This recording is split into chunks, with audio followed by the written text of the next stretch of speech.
Hello friends, welcome back everyone, welcome to my channel. तो चलिए एक और प्रैक्टिस सेट लगाते हैं हरियाणा जीके का। जो हमने 2500 क्वेश्चन की सीरीज चला रखी थी तो लगभग ख़त्म होने को आई है। ठीक फ्रेंड्स, इससे पहले हमने 7-8 पार्ट के जरिए लगभग 2000 क्वेश्चन तक पहुंच गए थे। अगर किसी ने वो पार्ट ना देखे हों तो हरियाणा सीईटी के नाम से प्ले लिस्ट मिल जाएगी। उसमें आपको A1 क्वालिटी का डाटा, चाहे वो ग्रुप डी का एग्ज़ाम होने वाला हो, चाहे वो HTET का एग्ज़ाम होने वाला हो, तो वहाँ जाकर आप A1 क्वालिटी की तैयारी कर सकते हैं। और रही बात है करंट अफेयर की, तो 1 जनवरी 2022 से लेकर 31 अक्टूबर तक की करंट अफेयर आपको मिल जाएगी। लगभग 4-5 घंटे की करंट अफेयर है। जब सीईटी का एग्ज़ाम हुआ था तो उसी से रिलेटेड 31 अक्टूबर तक की करंट अफेयर करा रखी है। और रही बात नवंबर की, क्योंकि HTET का एग्ज़ाम का डेट डिपेंड है, HTET का पेपर बिल्कुल सर पर आ गया है, तो उससे पहले पेपर से पहले मैं आपको पूरे नवंबर मंथ की करंट अफेयर करा दूंगा। पूरे नवंबर की तो नहीं पूछेगा, लगभग है 10 से 15 नवंबर के बीच में जो करंट अफेयर पूछी जाएगी नवंबर तक की, ऐसा मेरे को आइडिया है। ठीक है। और बाकी मेरे अकॉर्डिंग तो लगभग 31 अक्टूबर तक की करंट अफेयर आपके लिए बहुत है। अगर किसी का एग्ज़ाम वगैरह है, ठीक है, तो आप जाके देख सकते हैं, या फिर इसी वीडियो के डिस्क्रिप्शन में 1 जनवरी से अक्टूबर तक की करंट अफेयर आपको मिल जाएगी।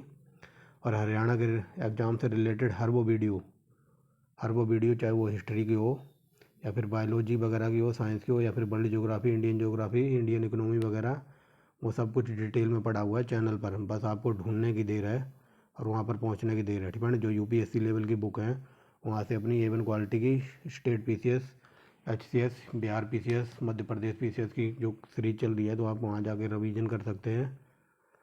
तो चलिए, बहुत गुणगान कर लिया अपना और अपने चैनल का। तो देखिए, ये सब हमने ऑलरेडी कर चुके थे, और ऐसा कर करके हम कहाँ पहुँच गए थे। हम पहुँच गए थे यहाँ पर। लास्ट वीडियो में हमने देखा था हरियाणा के जो भी संग्रहालय वगैरह होंगे, तो आज हम देखेंगे हरियाणा के पर्यटन स्थल और हरियाणा का साहित्य और लैंग्वेज वगैरह। और उसके बाद हम देखेंगे हरियाणा का स्वास्थ्य और शिक्षा, और उसके बाद देखेंगे लास्ट में हरियाणा के प्रसिद्ध व्यक्ति। ये 2 PDF मैंने आपको जब सीईटी का एग्ज़ाम कराया था, हरियाणा की जनगणना और हरियाणा के खेल खिलाड़ी, तो लगभग 160-62 क्वेश्चन थे। और यहाँ से सीईटी के जो 4 शिफ्ट में पेपर हुए थे, लगभग 10-12 क्वेश्चन पूछे गए थे। हर शिफ्ट में 2-3 क्वेश्चन यहाँ से पूछे गए थे। तो ये यहाँ पर नहीं कराऊंगा, क्योंकि ये मैंने ऑलरेडी आपको करा दिया है। फ्रेंड्स, हरियाणा सीईटी के नाम से प्ले लिस्ट मिल जाएगी, आप वहाँ जाके देखना। और ये जब मैंने कराया था ना हरियाणा के मेले और प्रसिद्ध त्यौहार वगैरह, तो वो जो हरियाणा की जनगणना और खेल खिलाड़ी की वीडियो है, तो इसी वीडियो के साथ, मतलब मेलों वाले वीडियो के साथ, वो वीडियो अटैच करके लगभग 215 क्वेश्चन ठीक है, 215 क्वेश्चन के नाम से प्ले लिस्ट वगैरह मिल जाएगी। ठीक है। इससे पहले, मतलब इस वीडियो से पहले दूसरी तीसरी वीडियो थी, तो उसमें 215 क्वेश्चन है, तो वहीं पर वो हरियाणा की जनसंख्या वाली वीडियो मिल जाएगी। अदरवाइज सेपरेट भी करा रखी है। तो चलिए, without wasting the time, let's back down our video, और आज देखेंगे हरियाणा के साहित्य वगैरह। तो चलिए देखते हैं। तो चलिए, पहुंच गए हम अपनी PDF पे। तो देखिए, हरियाणा के प्रमुख पर्यटन स्थल, ध्यान से देखना, very very most important question है। लगभग 120 प्लस क्वेश्चन है, तो आप बने रहना लास्ट तक। तो चलिए देखिए, पहला क्वेश्चन क्या कहता है, निम्नलिखित में से कौन सा तीर्थ स्थल प्राचीन काल में पुथुपदक के नाम से जाना जाता था। तो ये था पैबा का तीर्थ स्थल। ये वेरी वेरी मोस्ट इंपोर्टेंट है। और कई बार यहाँ से अगर डीप में क्वेश्चन बन जाए कि हरियाणा में ऐसी कौन सी जगह थी जिसमें प्राचीन काल में घोड़ों का व्यापार होता था, तो घोड़ों का व्यापार होता था पैबा से। ठीक है ना, पैबा। अगर ये पूछ ले उत्तर प्रदेश में घोड़ों का व्यापार कहाँ से होता था, तो उत्तर प्रदेश में एक जगह पड़ती है, ठीक है ना, उत्तर प्रदेश में एक जगह पड़ती है कौशाम्बी। ठीक है ना, कौशाम्बी से घोड़ों का व्यापार होता था। ये UPPSC में कई बार पूछा है। तो चलिए, दूसरा क्वेश्चन देखिए, क्या कहता है, पितरों को श्रद्धा के लिए, ठीक है ना, पितरों की श्रद्धा के लिए गया जैसा तीर्थ स्थल किसको कहा गया है हरियाणा में। तो ये पैबा स्थल को कहा गया है गया जैसा तीर्थ स्थल। ठीक है ना, ये वेरी वेरी मोस्ट इंपोर्टेंट है। और ये गया क्या है, तो ये गया बिहार में एक जगह पड़ती है, गया नाम की। ठीक है ना, और गया वो जगह है जहाँ पर महात्मा बुद्ध को ज्ञान की प्राप्ति हुई थी। ठीक है ना, तो ये वेरी वेरी मोस्ट इंपोर्टेंट जगह है अकॉर्डिंग टू द बुद्ध धर्म। ठीक है ना, तो गया जैसा महत्व किस कौन से तीर्थ को दिया गया, तो पहवा। आगे चलिए, पपांतक, ठीक है ना, पपांतक तीर्थ से उसका संबंध है, तो ये कार्तिक देवता से है। Very very most important. Next देखिए, तीसरा क्या, चौथा क्या कहता है, किस तीर्थ स्थल पर प्राचीन काल से ही दो अखंड ज्योतें जल रही हैं? तो यह है पपांतक तीर्थ स्थल। नेक्स्ट देखिए अमरकाव्य फ्रेंड्स, अमरकाव्य महाभारत में वर्णित नरकातारित तीर्थ किस नदी के किनारे था? ये वेरी वेरी मोस्ट इम्पोर्टेंट। तो ये सरस्वती नदी के किनारे था। आमीन तीर्थ तो ये थानेश्वर में पड़ता है। आगे चलिए। और कई लोग कहेंगे आप डिफाइन तो कुछ कर ही नहीं रहे, तो ये थानेश्वर वगैरह है, इन सब को हम ऑलरेडी जो 7-8 पार्ट देखे हैं 2000 क्वेश्चन में, वहाँ सब कुछ डिटेल में बताया है। ठीक है। थानेश्वर क्या था? तो ये कन्नौज, ठीक है, थानेश्वर हर्षवर्धन की राजधानी थी और हर्षवर्धन के काल में इंसांग वगैरह आया था। ये ऑलरेडी हम सब कुछ पढ़ चुके हैं। ठीक है, इसीलिए थोड़ा तीव्र गति से चल रहे हैं। आगे चलिए हरियाणा के किस किस तीर्थ स्थल पर, ठीक है, हरियाणा के किस स्थल पर अम्बा ने भगवान शिव से वरदान प्राप्त करने के लिए अपने शरीर को त्याग दिया था? तो ये था आमीन गांव में। ठीक है। आगे चलिए अरुणा संगम तीर्थ स्थल का उल्लेख कहाँ पर मिलता है? तो ये वामन पुराण, महाभारत और स्कंद पुराण में, ऑप्शन नंबर डी। नेक्स्ट देखिए क्या कहता है, निम्नलिखित में से किस तीर्थ स्थल पर प्रभास, निम्नलिखित में से किस तीर्थ स्थल को प्रभास स्थल के नाम से जाना जाता है? तो यह है अरुणा संगम तीर्थ स्थल को प्रभास स्थल से के नाम से भी जानते हैं। आगे चलिए चैतन्य महाप्रभु का संबंध किससे है? तो ये कुबेर तीर्थ से। अगर ये पूछ ले कि चैतन्य महाप्रभु थे कहाँ के, तो ये थे वेस्ट बंगाल। और ये वेरी वेरी मोस्ट इंपॉर्टेंट है, और कई बार ये पूछ लेता है असम। ठीक है, क्या लिख दिया है मैंने? असम। ठीक है, तो असम का चैतन्य महाप्रभु किसको कहा जाता है? तो शंकर को। ठीक है, याद रखेंगे। सन्निहित सरोवर एक पवित्र जलाशय हरियाणा में, तो ये कुरुक्षेत्र में, ये लॉलीपॉप है। आगे चलिए अपका तीर्थ स्थल, तो ये कुरुक्षेत्र में पड़ता है। आगे चलिए कुरुक्षेत्र जिले में ज्योतिश्वर तीर्थ स्थल किस मार्ग पर अवस्थित है? तो पैबा और कुरुक्षेत्र मार्ग पर पड़ता है ये। नेक्स्ट देखिए कुरुक्षेत्र के किस वृक्ष के नीचे, ये ऐसा क्वेश्चन है चाहे वो हरियाणा का ग्रुप डी का एग्जाम हो चाहे वो HCS का एग्जाम हो, जिसमें ये पूछा गया। ठीक है, तो कुरुक्षेत्र में किस वृक्ष के नीचे भगवान श्री कृष्ण ने गीता का उपदेश दिया था? तो ये था बरगद या फिर अक्षय वट का ब्रज वृक्ष। ठीक है, आगे देखिए वह तीर्थ स्थल कौन सा है जहाँ पर कृष्ण ने गीता का उपदेश दिया था? तो ये था ज्योतिश्वर तीर्थ स्थल। नेक्स्ट देखिए किस स्थल पर शंकराचार्य ने, ठीक है, किस स्थल पर शंकराचार्य ने अर्जुन कृष्ण रथ का निर्माण किया था? ये वेरी वेरी मोस्ट इंपॉर्टेंट है और ये डीप लेवल का है। तो ये था ज्योतिश्वर तीर्थ स्थल। आगे चलिए हरियाणा के थानेश्वर में स्थित किस तीर्थ को 3 लोकों में सबसे दुर्लभ बताया गया है? तो ये दुर्लभ है वाल्मीकि आश्रम। ये वेरी वेरी मोस्ट इंपॉर्टेंट है। आगे चलिए महाभारत को, ठीक है, महाभारत का युद्ध जीतने के बाद युधिष्ठिर ने किस कुरुक्षेत्र में किस कुएं का निर्माण करवाया था? तो ये बनवाया था चंद्रकूप कुआं। ये वेरी वेरी मोस्ट इंपॉर्टेंट है। ठीक है, महाभारत का युद्ध जीता था युधिष्ठिर वगैरह ने, तो युधिष्ठिर ने कुरुक्षेत्र में चंद्रकूप बनवाया था। ये वेरी वेरी मोस्ट इंपॉर्टेंट। और युधिष्ठिर देख लो ऐसे लिखा जाता है, और ये कई बार हिंदी में मिलान कर शब्द वर्तनी में पूछ लेता है। आगे चलिए निम्नलिखित में से किस सिख गुरु की याद में कुरुक्षेत्र में गुरु द्वारा 9वीं पातशाही का निर्माण कराया था? तो गुरु अमरदास की याद में। नेक्स्ट देखिए कुरुक्षेत्र के प्रसिद्ध ब्रह्म सरोवर का निर्माण तो राजा कुरु ने करवाया था। ये वेरी वेरी मोस्ट इंपॉर्टेंट है। देखिए अगला क्वेश्चन क्या कहता है, ठीक है, हरियाणा के डैश में ब्रह्म सरोवर है? तो हरियाणा के थानेश्वर में ब्रह्म सरोवर है, या फिर कुरुक्षेत्र कह सकते हो आप। 5वां नंबर देखिए हरियाणा का चारों ओर पक्का, ठीक है, तो ब्रह्म सरोवर चारों ओर से पक्का बना हुआ है और ये सबसे विशाल पवित्र सरोवर माना जाता है। ठीक है, जैसे याद रखना कि हरियाणा का चारों ओर से पक्का पवित्र ब्रह्म सरोवर है। ठीक है, ब्रह्म सरोवर चारों तरफ से पक्का बना हुआ है, ऐसे याद रखना। आगे चलिए एशिया का सबसे बड़ा मानव निर्मित सरोवर है? तो ये कुरुक्षेत्र में है।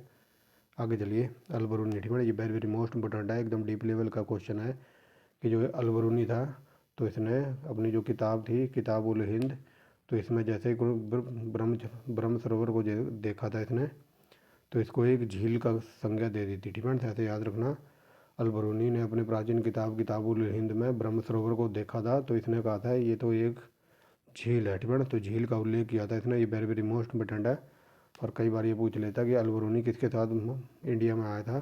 तो ये आप कमेंट बॉक्स में बताना, ये कई बार करा रखा है। आगे चलिए सूर्यकुंड, तो ये सूर्यकुंड तीर्थ स्थल तो ये है यमुनानगर में। हरियाणा में तोमर राजा द्वारा निम्नलिखित में से बनवाया गया था? तो ये सूर्यकुंड बनवाया था तोमरों ने। आगे चलिए अगला क्या कहता है, निम्नलिखित में से कौन सा तीर्थ निम्नलिखित में से कौन सा तीर्थ शस्त्र घाट के नाम से प्रसिद्ध है? तो ये गुरुद्वारा कपाल मोचन, ये वेरी वेरी मोस्ट इम्पोर्टेंट है। आगे चलिए, श्री कालेश्वर महादेव का मठ, तो ये यमुनानगर में है। आगे देखिए क्या कहता है, निम्नलिखित में से किस स्थल पर उत्खनन से पार्वती व काली की मूर्तियां तथा राजा मंदाता की मोहरें प्राप्त हुई हैं? तो यह है श्री कालेश्वर महादेव मठ से। नेक्स्ट देखिए, तोमास के पंच तीर्थ और देसर, ठीक है। तोमास के पंच तीर्थ और देवसर राज्य किस जिले में अवस्थित है? तो ये भिवानी में है। आगे चलिए, जींद का कौन सा स्थान दुर्योधन वध के लिए जाना जाता है? तो ये ढूंढू तीर्थ स्थल, ठीक है। आगे चलिए, पांडु पिडारा, ठीक है। तो ये पांडु पिडारा जींद में पड़ता है, ये वेरी वेरी मोस्ट इंपॉर्टेंट है। आगे चलिए, जींद के पांडु पिंडारा तीर्थ में उपयुक्त स्नान व पिंड दान किस दिन किया जाता है? तो ये सोमवती अमावस्या को, ऑप्शन नंबर सी। नेक्स्ट देखिए, हरियाणा के किस स्थल को लघु हरिद्वार कहा जाता है? तो ये Pandu Pindara, very very most important. Next देखिए, जींद का वह तीर्थ स्थल जहाँ पर परशुराम के पिता जमदग्नि, ठीक है, जमदग्नि ने कई वर्षों तक तपस्या की थी, तो ये था पुष्कर तीर्थ, ठीक है। यहाँ पर इन्होंने तपस्या की थी। आगे चलिए, निम्नलिखित में से कौन सा तीर्थ स्थल नाथ संप्रदाय से बिलोंग करता है? तो ये है स्थलबोहर, very very most important. Baba Mastnath Ayurveda महाविद्यालय, तो ये स्थलबोहर में है। नेक्स्ट देखिए क्या कहता है, फल्गु तीर्थ स्थल, तो ये फल्गु तीर्थ स्थल है कैथल में। नेक्स्ट देखिए क्या कहता है, हरियाणा में नवग्रह कुंड कहाँ पर है? तो ये है नवग्रह कुंड कैथल में। और इन्हीं नवग्रह कुंड को कारण हरियाणा की छोटी काशी कहते हैं कैथल को, ठीक है। तो ये अगला क्वेश्चन अपना यही है। ये देखिए, नवग्रह कुंड स्थापित होने के कारण हरियाणा की छोटी काशी, तो ये कैथल को कहा जाता है, ठीक है। छूटेगा कुछ भी नहीं। अपने प्रैक्टिस सेट में आप चलते हैं अगले क्वेश्चन पर। तो चलिए देखिए, ठीक है, 41 नंबर क्या कहता है, गुरुद्वारा मंजी साहिब, ये वेरी वेरी मोस्ट इंपॉर्टेंट है, तो ये कैथल में पड़ता है। नेक्स्ट देखिए क्या कहता है, हरियाणा, ठीक है, हरियाणा के कैथल नगर में डोगरा गेट के समीप कौन सा गुरुद्वारा है? तो ये Neem Sahib, very very most important. Gurdwara Neem Sahib किस गुरु से संबंधित है? तो गुरु तेग बहादुर, जिनका सर कटवा दिया था औरंगजेब ने।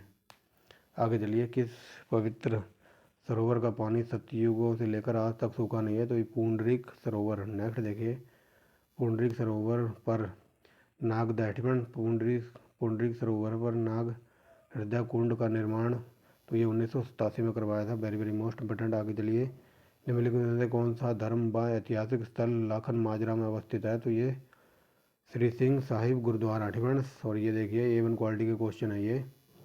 ऐसे क्वेश्चन, ठीक है, ऐसे क्वेश्चन यूपी में बहुत पूछे जाते हैं, बहुत, और ख़ासकर PCS में। तो आजकल ऐसे क्वेश्चन हरियाणा HCS में भी बन रहे हैं, ठीक है। HCS में पूछे जाने लगे हैं क्वेश्चन, और ऐसे 2-3 क्वेश्चन जो हरियाणा CET का एग्ज़ाम हुआ था वहाँ भी देखने को मिले थे। तो ऐसे क्वेश्चन अपनी टेस्ट सीरीज में भी मैंने डाल दिए हैं। तो चलिए देखिए, एक तरफ है इनका तीर्थ स्थल, और वो कहाँ पर है उसकी लोकेशन बतानी है। तो चलिए देखते हैं। तो देखिए, ठीक है, ये कमलनाथ तीर्थ कहाँ पड़ेगा? तो ये कुरुक्षेत्र में पड़ता है, यानी कि पहला प्राची तीर्थ स्थल, तो ये पैबा में है। गोड़िये मठ, ठीक है, तो ये कुरुक्षेत्र के उत्तरी तट पर पड़ेगा, यानी कि तीसरा। और ये Kapal Mochan, very very most important, तो ये जगाधरी, ठीक है। तो ये 1 2 3 4 ऑप्शन नंबर A, ठीक है। ये कपाल मोचन याद रखना, कई बार पूछा है, ठीक है। तो 1 2 3 4 यहाँ पर है। नेक्स्ट देखिए क्या कहता है, यहाँ पर भी मिलान करना है। एक तरफ तीर्थ स्थल है और वो कहाँ पर है, किस जगह पर है? तो चलिए देखिए, तो चलिए आई होप क्लियर दिखाई दे रहा होगा, ठीक है। तो ये जामनी कहाँ पड़ता है, ठीक है। तो जामनी पड़ता है जींद में, ठीक है। जामनी पड़ेगा जींद में, यानी कि 3। और ये राम राय तीर्थ कहाँ पर पड़ता है? तो ये पड़ता है राम राय गाँव में, यानी कि तीसरा, ठीक है। और ये 12 कहाँ पड़ता है? तो 12 पड़ता है जींद को आना मार्ग पर, ठीक है, यानी कि पहला। और ये गुरु द्वारा दमतान साहिब, ये वेरी वेरी मोस्ट इंपॉर्टेंट है, तो ये नरवाना टोहाना रोड पर पड़ता है, यानी कि 2। 43-12 है कहीं, 43-12 ऑप्शन नंबर B में बता रहा है, ठीक है। ऑप्शन नंबर B ये देख लीजिए। नेक्स्ट देखिए, यह है A1 क्वालिटी का क्वेश्चन, तो चलिए देखते हैं। तो देखिए क्या कहता है, ठीक है, एक तरफ तीर्थ स्थल है और वो उनकी विशेषता क्या है, ठीक है। तीर्थ स्थल की विशेषता में बतानी है। तो चलिए देखिए, आई होप दिखाई दे रहा होगा क्लियर, ठीक है। तो ये बंगला साहिब, ये वेरी वेरी मोस्ट इंपोर्टेंट है, कई बार ये पूछ लेता है बंगला साहिब है कहाँ? तो ये रोहतक में, ठीक है। और ये डोसी तो आपको पता होगा महेंद्रगढ़ में है, डोसी की पहाड़ी। और ये गीता भवन कुरुक्षेत्र में, पहले इसको देख लीजिए। इमलौट आई है चरखी दादरी में डिफेंस, तो आप देख लीजिए। ये डायरेक्ट कई बार सीधा फैक्ट के रूप में पूछ लेता है। तो ये देखिए बंगला साहिब, तो ये रोहतक में है और ये किसके लिए फेमस है, तो बताइए किसके लिए फेमस है। तो यहाँ पर है सिखों के 9वें गुरु तेग बहादुर की समाधि है यहाँ पर डिफेंस, यानी कि दूसरा। और डोसे की पहाड़ी, तो ये चमन ऋषि से बिलोंग करेगी, ये तो सबको पता होगा डिफेंस, तीसरा। और गीता भवन, तो गीता भवन कुरुक्षेत्र में पुस्तकालय की स्थापना हुई है, यानी कि पहला। और ये में लौटा पड़ेगा चरखी दादरी में। और यहाँ पर क्या है, तो फाल्गुन मास में यहाँ पर कुश्ती का दंगल आयोजित होता है, यानी कि 4, यानी कि 23-14 है कहीं, 23-14 बता रहा है ऑप्शन नंबर ए में डिफेंस, ऑप्शन नंबर ए। ठीक है ना, ऐसे क्वेश्चन एकदम A1 क्वालिटी के पुट किए हैं। नेक्स्ट देखिए डिफेंस, निम्नलिखित में से कौन सा मंदिर कुरुक्षेत्र जिले में अवस्थित है। तो कुरुक्षेत्र जिले में पड़ेगा थानेश्वर महादेव मंदिर, लक्ष्मी नारायण मंदिर, सर्वेश्वर महादेव मंदिर, ऑप्शन नंबर डी। नेक्स्ट देखिए क्या कहता है, 51 शक्तिपीठों में एक भद्रकाली शक्तिपीठ, तो ये कुरुक्षेत्र में पड़ेगा भद्रकाली शक्तिपीठ डिफेंस। कुरुक्षेत्र स्थित बिरला मंदिर किस सरोवर के निकट है, तो ये ब्रह्म सरोवर।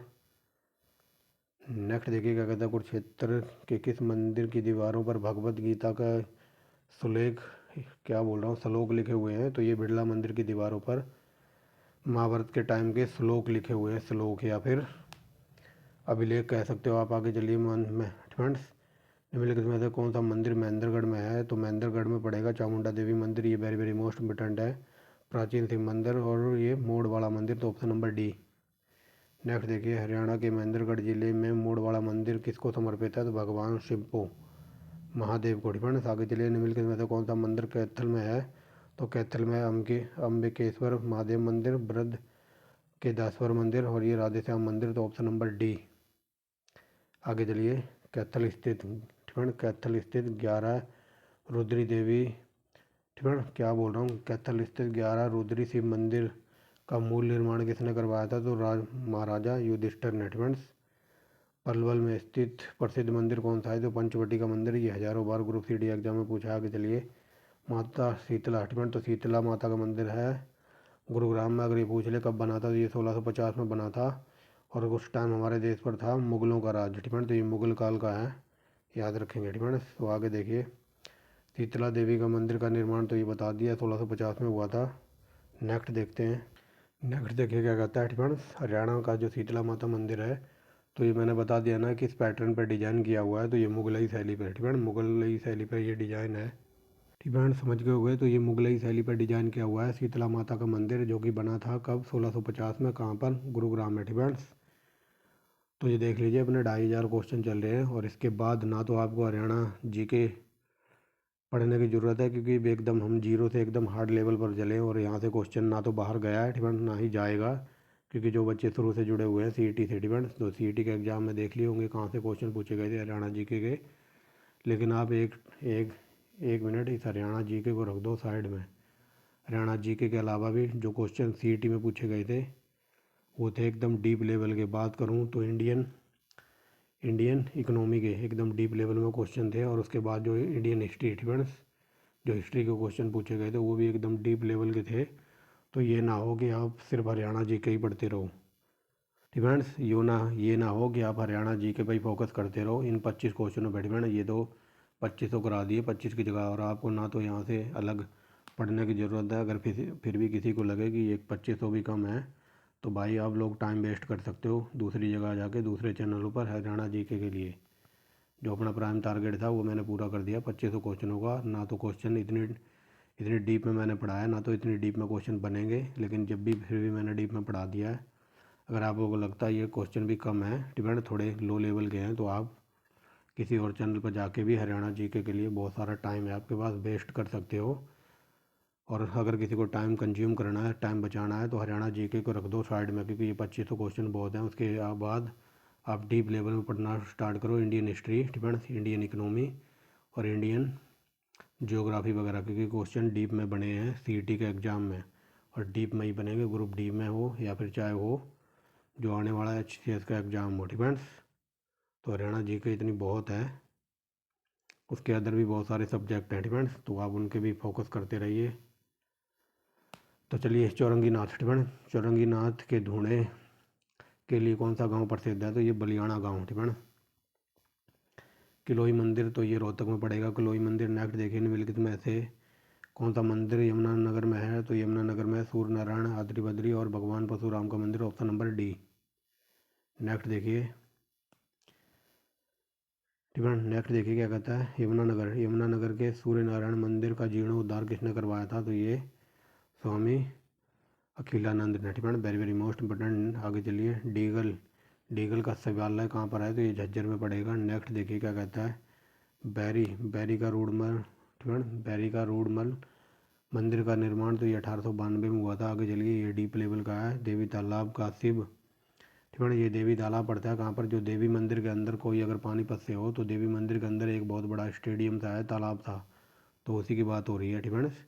तो देवी मंदिर का शिव, ठीक है। देवी तालाब का शिव मंदिर हरियाणा के पानीपत जिले में, ठीक है। याद रखेंगे, देवी मंदिर के अंदर है, ये तालाब था, उसी की बात हो रही है, ठीक है। जहाँ पर हर साल फूका जाता है रावण। आगे चलिए, भूतेश्वर मंदिर, तो ये जींद में पड़ेगा। नेक्स्ट देखिए क्या कहता है, ये डीप लेवल के क्वेश्चन स्टार्ट हो रहे हैं, ठीक है। तो देखिए यहाँ पर बताना है, सही कथन का चयन करना है। तो चलिए देखिए, यमुनानगर, ठीक है। यमुनानगर में अवस्थित चिट्टा मंदिर में हनुमान जी की सफ़ेद मूर्ति है। ये वेरी वेरी मोस्ट इंपॉर्टेंट है, ठीक है। अगर क्वेश्चन ऐसे बन जाए कि हरियाणा के अंदर एकमात्र ऐसा मंदिर कौन सा है जहाँ पर हनुमान जी की या फिर बजरंग बली की सफ़ेद कलर की मूर्ति है, तो ये है यमुनानगर में, ठीक है। याद रखेंगे। नेक्स्ट देखिए, अदिति मंदिर, तो ये कुरुक्षेत्र जिले में है, ये सबको पता होगा। चामुंडा देवी मंदिर के पश्चिमी भाग में 5 छतरियाँ स्थित हैं, ये सही है, ठीक है। के अम कैथल के अम्बकेश्वर महादेव का मंदिर में उपस्थित शिवलिंग को पातालेश्वर और स्वयंलिंगी के नाम से जाना जाता है, ठीक है। तो ये ऑप्शन नंबर डी, ये चारों के चारों सही है, ठीक है।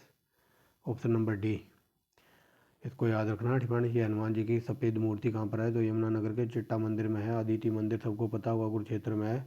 चामुंडा देवी मंदिर, ठीक है, तो ये पड़ता है महेंद्रगढ़ में। अगर ये पूछ ले कि हरियाणा में ऐसा कौन सा मंदिर है जिसके पश्चिमी भाग में 5 छतरियाँ हैं, तो वो चामुंडा देवी का मंदिर, ठीक है।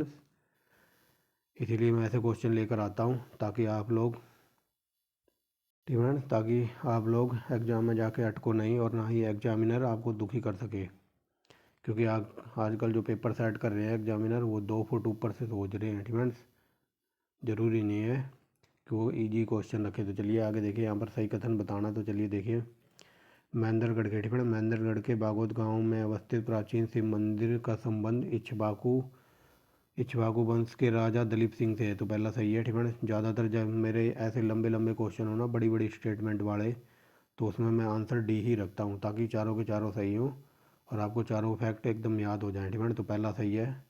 बाकी रखने को तो यहाँ पर सही बताना है ना, मैं एक सही रख देता, 3 गलत रख देता, तो उससे कोई फ़ायदा नहीं होता। ये इसलिए मैं ज़्यादातर चारों के चारों फैक्ट सही रखता हूँ ताकि आपको चारों में से 3 तो याद हो ही जाए, ठीक है। तो देखिए, कुरुक्षेत्र में, ठीक है, कुरुक्षेत्र स्थित दुख भंजेश्वर मंदिर में लोग दुख भंजेश्वर महादेव की पूजा सुख समृद्धि और शांति के लिए करते हैं, ये सही है। और क्वेश्चन यहाँ से बन सकता है ऐसे कि दुख भंजेश्वर मंदिर कहाँ पर है? तो ये कुरुक्षेत्र में, ठीक है, याद रखना। नेक्स्ट देखिए, फरीदाबाद में दाऊजी मंदिर बलराम से संबंधित है, ये सही है, ठीक है। आगे चलिए, कर्णेश्वर मंदिर कर्ण से संबंधित है। इस मंदिर में पंचमुखी शिव और माँ काली की मूर्तियाँ अवस्थित हैं, ये चारों के चारों सही है, ठीक है। वेरी वेरी मोस्ट इंपॉर्टेंट है ये, याद रखना। कर्णेश्वर मंदिर, तो यहाँ पर पंचमुखी शिव की मूर्ति और यहाँ पर काली की मूर्ति है, तो ऑप्शन नंबर डी। नेक्स्ट देखिए, यहाँ पर मिलान करना है, तो चलिए देखते हैं। तो चलिए देखते हैं, मिलान करना है यहाँ पर। तो ये प्राचीन शिव मंदिर कहाँ पर है? तो ये पुंडरी कैथल में, यानी कि पहला। जीतगिरी का मंदिर, तो ये जीतगिरी का मंदिर कई बार बता दिया, ये है जींद में, ठीक है। दूसरा, और जींद में भी कहाँ? तो ठीक है, काकदौड़ गाँव में।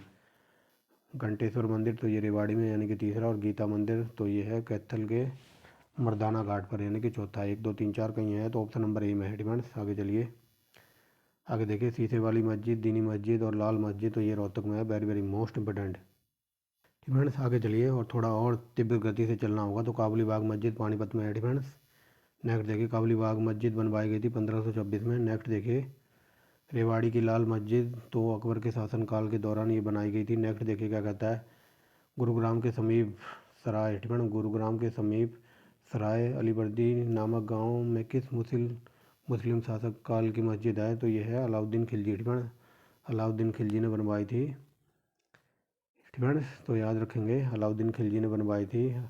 अलीवर्दी अलीवर्दी नामक गांव में मुस्लिम शासक काल की जो मस्जिद है तो ये है अलाउद्दीन खिलजी की। ठीक है, तो याद रखना यहाँ पर अलाउद्दीन काल की मस्जिद है। ठीक है, और जो अपनी सीरीज चल रही है ना 4100 क्वेश्चनों की डिटेल में यूपी पीसीएस स्टेट पीसीएस के जो पेपर होने वाले हैं। ठीक है, तो यूपी पीसीएस की जो टेस्ट सीरीज चल रही है तो उसका अगला पार्ट जो आएगा तो अगला पार्ट में हम अलाउद्दीन खिलजी को ही देखेंगे, यानी कि खिलजी वंश के लगभग 120 क्वेश्चन तैयार किए हैं। तो चलिए वेट करिए, 1-2 दिन का वीडियो मिलेगी। रंगीन। ठीक है, रंगीन सा मस्जिद हरियाणा के भिवानी ज़िले में है। नेक्स्ट देखिए क्या कहता है। निम्नलिखित में से किस मस्जिद को व्यापारियों वाली मस्जिद के नाम से जानते हैं? तो रंगीन शाह मस्जिद को व्यापारी मस्जिद के नाम से जानते हैं। नेक्स्ट देखिए क्या कहता है। दुजाना। ठीक है, दुजाना रियासत में, यहाँ पर सही कथन बताना। ठीक है, तो देखिए दुजाना रियासत में काजी सैयद हफीजुद्दीन द्वारा। ठीक है, दुजाना रियासत में जो काजी सैयद हफीजुद्दीन द्वारा झज्जर ज़िले में काजी मस्जिद का निर्माण कराया गया था। ये सही है, ये एकदम डीप लेवल का है। ठीक है, रोहतक की प्रसिद्ध जामा मस्जिद का निर्माण 1531 में मुगल शासक हुमायूं ने करवाया था। ये भी सही है। पानीपत की मुख्य मस्जिद को जामा मस्जिद कहते हैं। ये सही है। हुमायूं मस्जिद फतेहाबाद में स्थित है। तो ऑप्शन नंबर डी। ठीक है, ये वेरी वेरी मोस्ट इम्पोर्टेंट है। तो ये सारे के सारे सही हैं और इसको याद रखना। हुमायूं मस्जिद हरियाणा में कहाँ है? तो ये फतेहाबाद में है। ठीक है, नेक्स्ट देखिए। चलिए फ्रेंड्स आगे देखें। 81 नंबर क्या कहता है। अल्ताफ़ हुसैन हाली का मकबरा, ये पानीपत में है और इन्हीं की याद में पानीपत में एक हाली पार्क भी है। ठीक है, हाली पार्क भी बनाया गया है पानीपत में। आगे चलिए। अल्ताफ़ हुसैन हाली तो ये मुशायरा के लिए प्रसिद्ध थे। ठीक है ना, ये मुशायरा वगैरह करते थे। आगे चलिए। इब्राहिम लोधी का मकबरा तो ये पानीपत में है और ये लॉलीपॉप क्वेश्चन है। ठीक है, तो शेख चिल्ली का मकबरा थानेश्वर में है, ऐसे याद रखना। ठीक है, हरियाणा का ऐतिहासिक भव्य मकबरा तो शेख चिल्ली का मकबरा है, थानेश्वर में है, ऐसे याद रखना। हरियाणा का द्वितीय ताजमहल कहा जाता है शेख चिल्ली के मकबरे को। नेक्स्ट देखिए। खिजर। ठीक है ना, खिजर खां का मकबरा जो इब्राहिम लोधी ने बनवाया था तो ये सोनीपत में है। ठीक है ना, ये शायद 2-3 दिन पहले जो वीडियो कराई थी तो वहाँ पे भी किया था क्वेश्चन। खिजर खां का मकबरा तो ये लाल पत्थर से बना है, very very most important. Ibrahim Ibrahim Khan का मकबरा तो ये नारनौल में है। नेक्स्ट देखिए। इब्राहिम खां का मकबरा की आकृति कैसी है? तो ये गुम्बदकार है। ठीक है ना, गुम्बदकार शेप में बना हुआ है। नेक्स्ट देखिए क्या कहता है। ये डीप लेवल का है। ठीक है, हरियाणा के किस मकबरे में तुगलक काल से लेकर अंग्रेजी काल तक की वास्तुकला को देखा गया है? तो ये है शाह विलायत खां का मकबरा। ठीक है, तो इसमें मतलब तुगलक काल से लेकर मतलब दिल्ली सल्तनत से लेकर मुगल काल तक की वास्तुकला शैली दिखाई गई है। आगे चलिए। चाले सफ़ेद का मकबरा तो ये हिसार में पड़ेगा। नेक्स्ट देखिए, यहाँ पर मिलान करना है तो चलिए देखिए मिलान कर देते हैं। तो देखिए बाबा प्राण पीर का मकबरा कहाँ पर है? तो ये हिसार में है, यानी कि तीसरा। मुकरब का मकबरा कहाँ पर है? तो मुकरब खान का मकबरा पड़ेगा पानीपत में है ये, यानी कि दूसरा। और रजिया का मकबरा तो ये सबको पता होगा कैथल में, यानी कि 321 कहीं पर है, तो ऑप्शन नंबर बी। आगे देखिए। दरगाह नौगजा पीर हरियाणा के किस जिले में है? तो ये कुरुक्षेत्र में पड़ती है। नेक्स्ट देखिए। कुरुक्षेत्र में स्थित किस बाबा की दरगाह पर छड़ी चढ़ाने की पुरानी परंपरा है? तो नौगजा पीर की दरगाह पर। ठीक है, नेक्स्ट देखिए। चार कुतुब दरगाह कहाँ पर है? तो यहाँ सिम पड़ेगी। नेक्स्ट देखिए। शेख मूसा की मज़ार, तो मूसा की मज़ार है मेवात नूह में। बू अली कलंदर शाह। ठीक है, बू अली कलंदर शाह की दरगाह तो ये पानीपत में है। आगे देखिए। बू अली कलंदर शाह का संबंध तो ये चिश्ती संप्रदाय से थे, ये वेरी वेरी मोस्ट इम्पोर्टेंट है। और ये शब्द मैंने आपको मॉडर्न क्या कहते हैं मध्यकालीन भारत कराया था तो वहाँ पर सब कुछ पढ़ाया है डिटेल में। ठीक है, चिश्ती संप्रदाय हमारे देश में कौन लेकर आया था? तो अगर डिटेल में पढ़ाऊँ तो शेख मोइनुद्दीन चिश्ती लेकर आए थे। ठीक है ना, शेख मोइनुद्दीन चिश्ती लेकर आए थे हमारे देश में चिश्ती संप्रदाय। और शेख मोइनुद्दीन चिश्ती का शिष्य कौन था? तो ये थे बाबा फरीद, या फिर कई जगह ये आपको गजे शक्कर भी लिखा मिलेगा और गजे शक्कर। ठीक है, और बाबा फरीद के शिष्य कौन थे? तो बाबा फरीद के शिष्य थे निज़ामुद्दीन औलिया। और निज़ामुद्दीन औलिया का शिष्य कौन था? तो वो था अमीर खुसरो, ठीक है। ये सब हम मॉडर्न क्या कहते हैं मध्यकालीन भारत में डिटेल में पढ़ चुके हैं। अगर किसी ने वो वीडियो ना देखी हो तो 6 पार्ट नंबर 6, ठीक है। तो पार्ट नंबर 6 में पूरा मध्यकालीन भारत ही कंप्लीट कराया है, धर्म, ठीक है। पूरे मध्यकालीन भारत के धर्म के ऊपर वीडियो है वो। चलिए आगे, ठीक है। पाँच पीरों की मजार हरियाणा के करनाल डिस्ट्रिक्ट में पड़ती है। नेक्स्ट देखिए, निम्नलिखित में से कौन सी मजार दादरी जिले के कल्याणा में स्थित है? तो ये है मुबारक शाह की दरगाह और जमाल खां की दरगाह, ठीक है। ऑप्शन नंबर, एक सेकेंड, ठीक है, क्या बता दिया? तो ये है मुबारक शाह की दरगाह और पीर बाबा की दरगाह, ठीक है। यानी कि बी बी और सी, ठीक है। बी और सी, ऑप्शन नंबर डी है आंसर, ठीक है। तो ये हो जाएगा बी और सी, ऑप्शन नंबर डी। नेक्स्ट देखिए, तो चलिए नेक्स्ट देखते हैं क्या कहता है।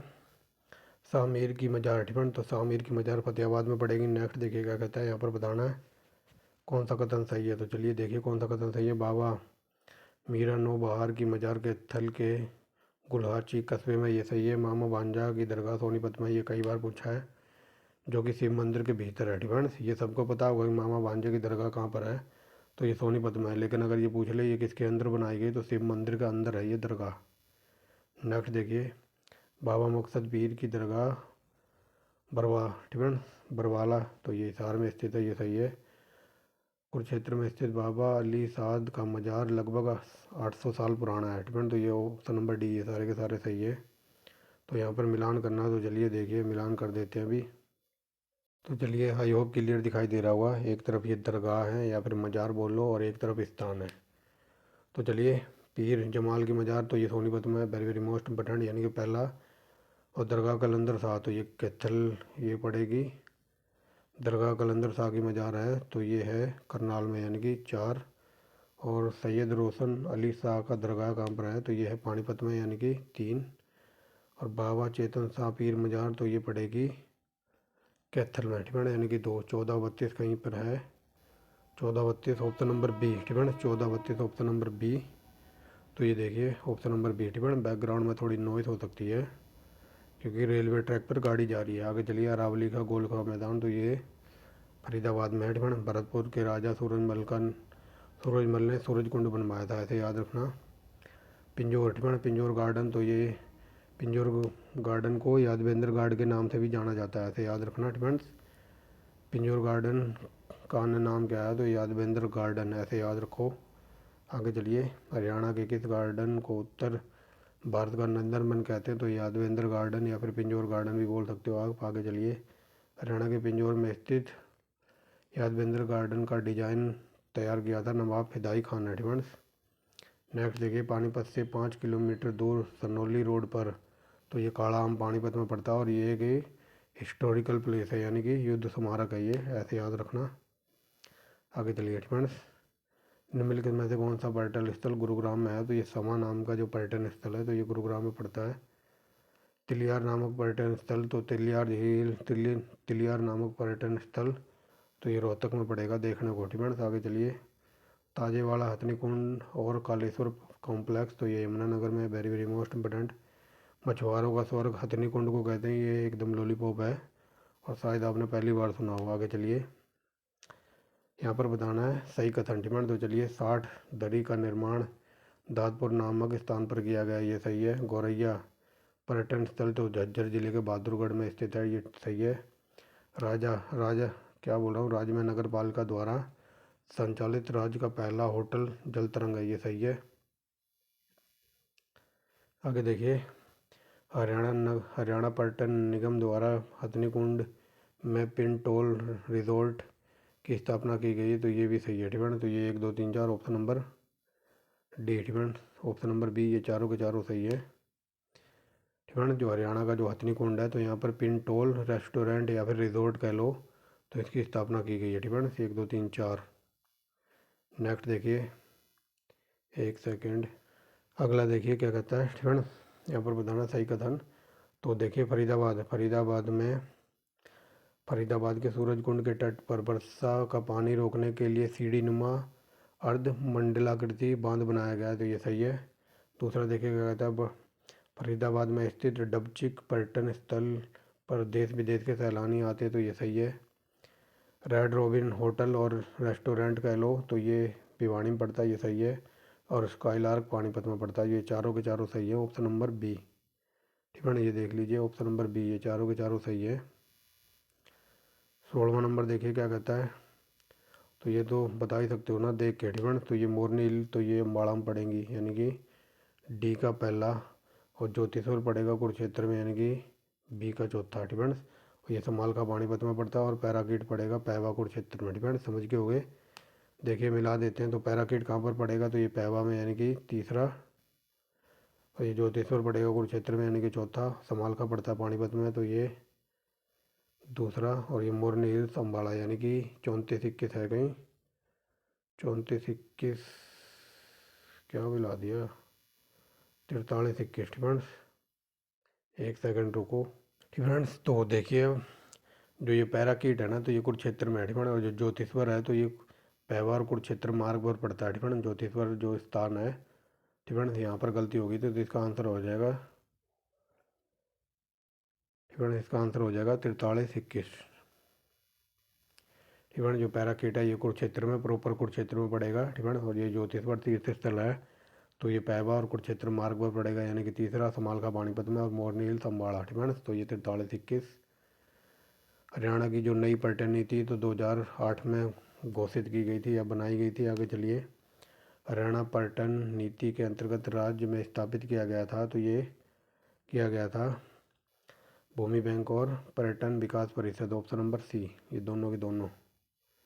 नेक्स्ट देखिए क्या कहता है, नई पर्यटन नीति 2008 में निम्न में से किसको विकसित करने पर ध्यान केंद्रित किया गया था, तो ये adventure form, medical tourism, hotel, ठीक है। ये तीनों के तीनों बनाए गए थे। नेक्स्ट देखिए डीप लेवल का है, जो कि अब सही दिखाई दे रहा होगा, ठीक है। तो चलिए कौन सा कथन सही है, तो देखिए हरियाणा पर्यटन विभाग ने पर्वतरोही, नौका विहार, साइकिलिंग, रिवर्स, ठीक है, रिवर राफ्टिंग आदि की सुविधाओं की व्यवस्था की है, ये सही है। सोहना में, ठीक है, सोहना में हेल्थ की सुविधाएं प्रदान की जा रही हैं। जंगल, ठीक है, जंगल बबलर पर्यटन स्थल रेवाड़ी में है, तो ये सारे के सारे सही हैं, ठीक है। नेक्स्ट देखिए यहाँ पर मिलान करना है, तो चलिए देखिए यहाँ पर बताना कौन सा कथन सही नहीं है, ठीक है। तो देखिए एक तरफ स्थान है और वो कब बनाए गए थे, तो चलिए देखते हैं। ये सैंडबर्ड है, ठीक है, सैंडबर्ड मोटेल तो ये 1970 में बना था। आगे चलिए, मैगपाई तो ये 1975 का है। और जो सैंड पाइपर है, ठीक है, तो ये 1980 का नहीं है। और ये गे प्रिकल्स, ठीक है, ये 1984 में बनाया था, तो सही नहीं है। ऑप्शन नंबर सी, ठीक है। और यहाँ पर भी मिलान करना है, तो चलिए देखते हैं यहाँ पर भी मिलान करना है। एक तरफ पर्यटन स्थल है और वो कौन से वर्ष बनाए गए थे, तो चलिए देखिए ये, ठीक है, ये किंग फिशर, ठीक है। किंग फिशर कहाँ पर है, तो ये अम्बाड़ा में। और ये कब बना था, तो ये बना था 1986-87 में, यानी कि तीसरा। दमदमा ये गुरुग्राम में पड़ता है, कई बार पूछा है, ठीक है। तो दमदमा बना था 1989 में, यानी कि दूसरा। अंजम, ठीक है, तो ये अंजम पेवा में पड़ेगा, तो ये बना था 99 में, यानी कि चौथा। और ये एडवेंचर रिपोर्ट तो ये बना था 2003 में, यानी कि पहला। 32-41 है कहीं, तो ऑप्शन नंबर सी में बता रहा है 32-41, ठीक है। तो ये देख लीजिए 32-41, ठीक है। तो यहाँ पर ये 122 क्वेश्चन थे हरियाणा पर्यटन वगैरह के, ठीक है, जो कि बहुत जल्दी कंप्लीट हो गए। अब चलते हैं नेक्स्ट, तो चलिए हरियाणा के पर्यटन स्थल देख लिए, अब चलते हैं हरियाणा की जो शिक्षा और स्वास्थ्य सेवा है, ठीक है। अब कुछ लोग कहेंगे कि ये रह गई है, इसे हम देखेंगे लास्ट में, क्योंकि इसमें 180+ क्वेश्चन है, ठीक है। इसे हम लास्ट में देखेंगे, ठीक है। ये हमने कंप्लीट कर लिया पर्यटन स्थल, और अब हम ये देखेंगे और उसके बाद देखेंगे जो हरियाणा के प्रसिद्ध व्यक्ति हैं, ठीक है। और उसके बाद हम देखेंगे साहित्य और भाषा को, ठीक है। इसमें थोड़े क्वेश्चन ज़्यादा हैं, ठीक है। नहीं तो अगर मैंने ये भी इसमें करा दी ना, तो लगभग वीडियो 2-3 घंटे की बन जाएगी, ठीक है। और फिर आप लोग देखते नहीं हो सकता है इसको मैं अगले पार्ट में करा दूँ, यानी कि कल, ठीक है, या फिर इसी वीडियो में कंप्लीट करने को देखेंगे। तो चलिए देखते हैं, तो चलिए, ठीक है, चलिए देखते हैं हरियाणा में शिक्षा और स्वास्थ्य की तरफ हरियाणा सरकार क्या कर रही है। तो चलिए देखते हैं, ठीक है। तो देखिए पहला क्वेश्चन क्या कहता है, हरियाणा में शिक्षा और स्वास्थ्य के लिए हरियाणा में गठित शिक्षा पर बल कब से दिया जा रहा है, तो हरियाणा में गठित शिक्षा पर बल दिया जा रहा है 1930 से 1830 से 1840 में जो सेटलमेंट रेवेन्यू बनाया गया था, तो तब से जोड़ दिया जा रहा है। ऑप्शन नंबर ए डिपेंड्स, ऑप्शन नंबर ए।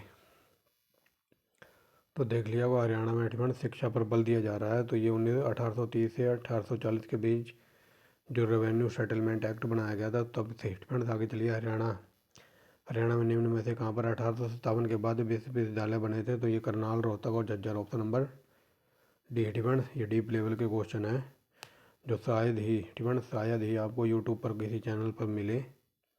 तो चलिए 1860 में डिपेंड 1860 ईस्वी तक हरियाणा में कहाँ पर एंग्लो मिडिल स्कूल था? तो ये था भिवानी और हिसार में डिपेंड। ये वेरी वेरी मोस्ट इंपॉर्टेंट है।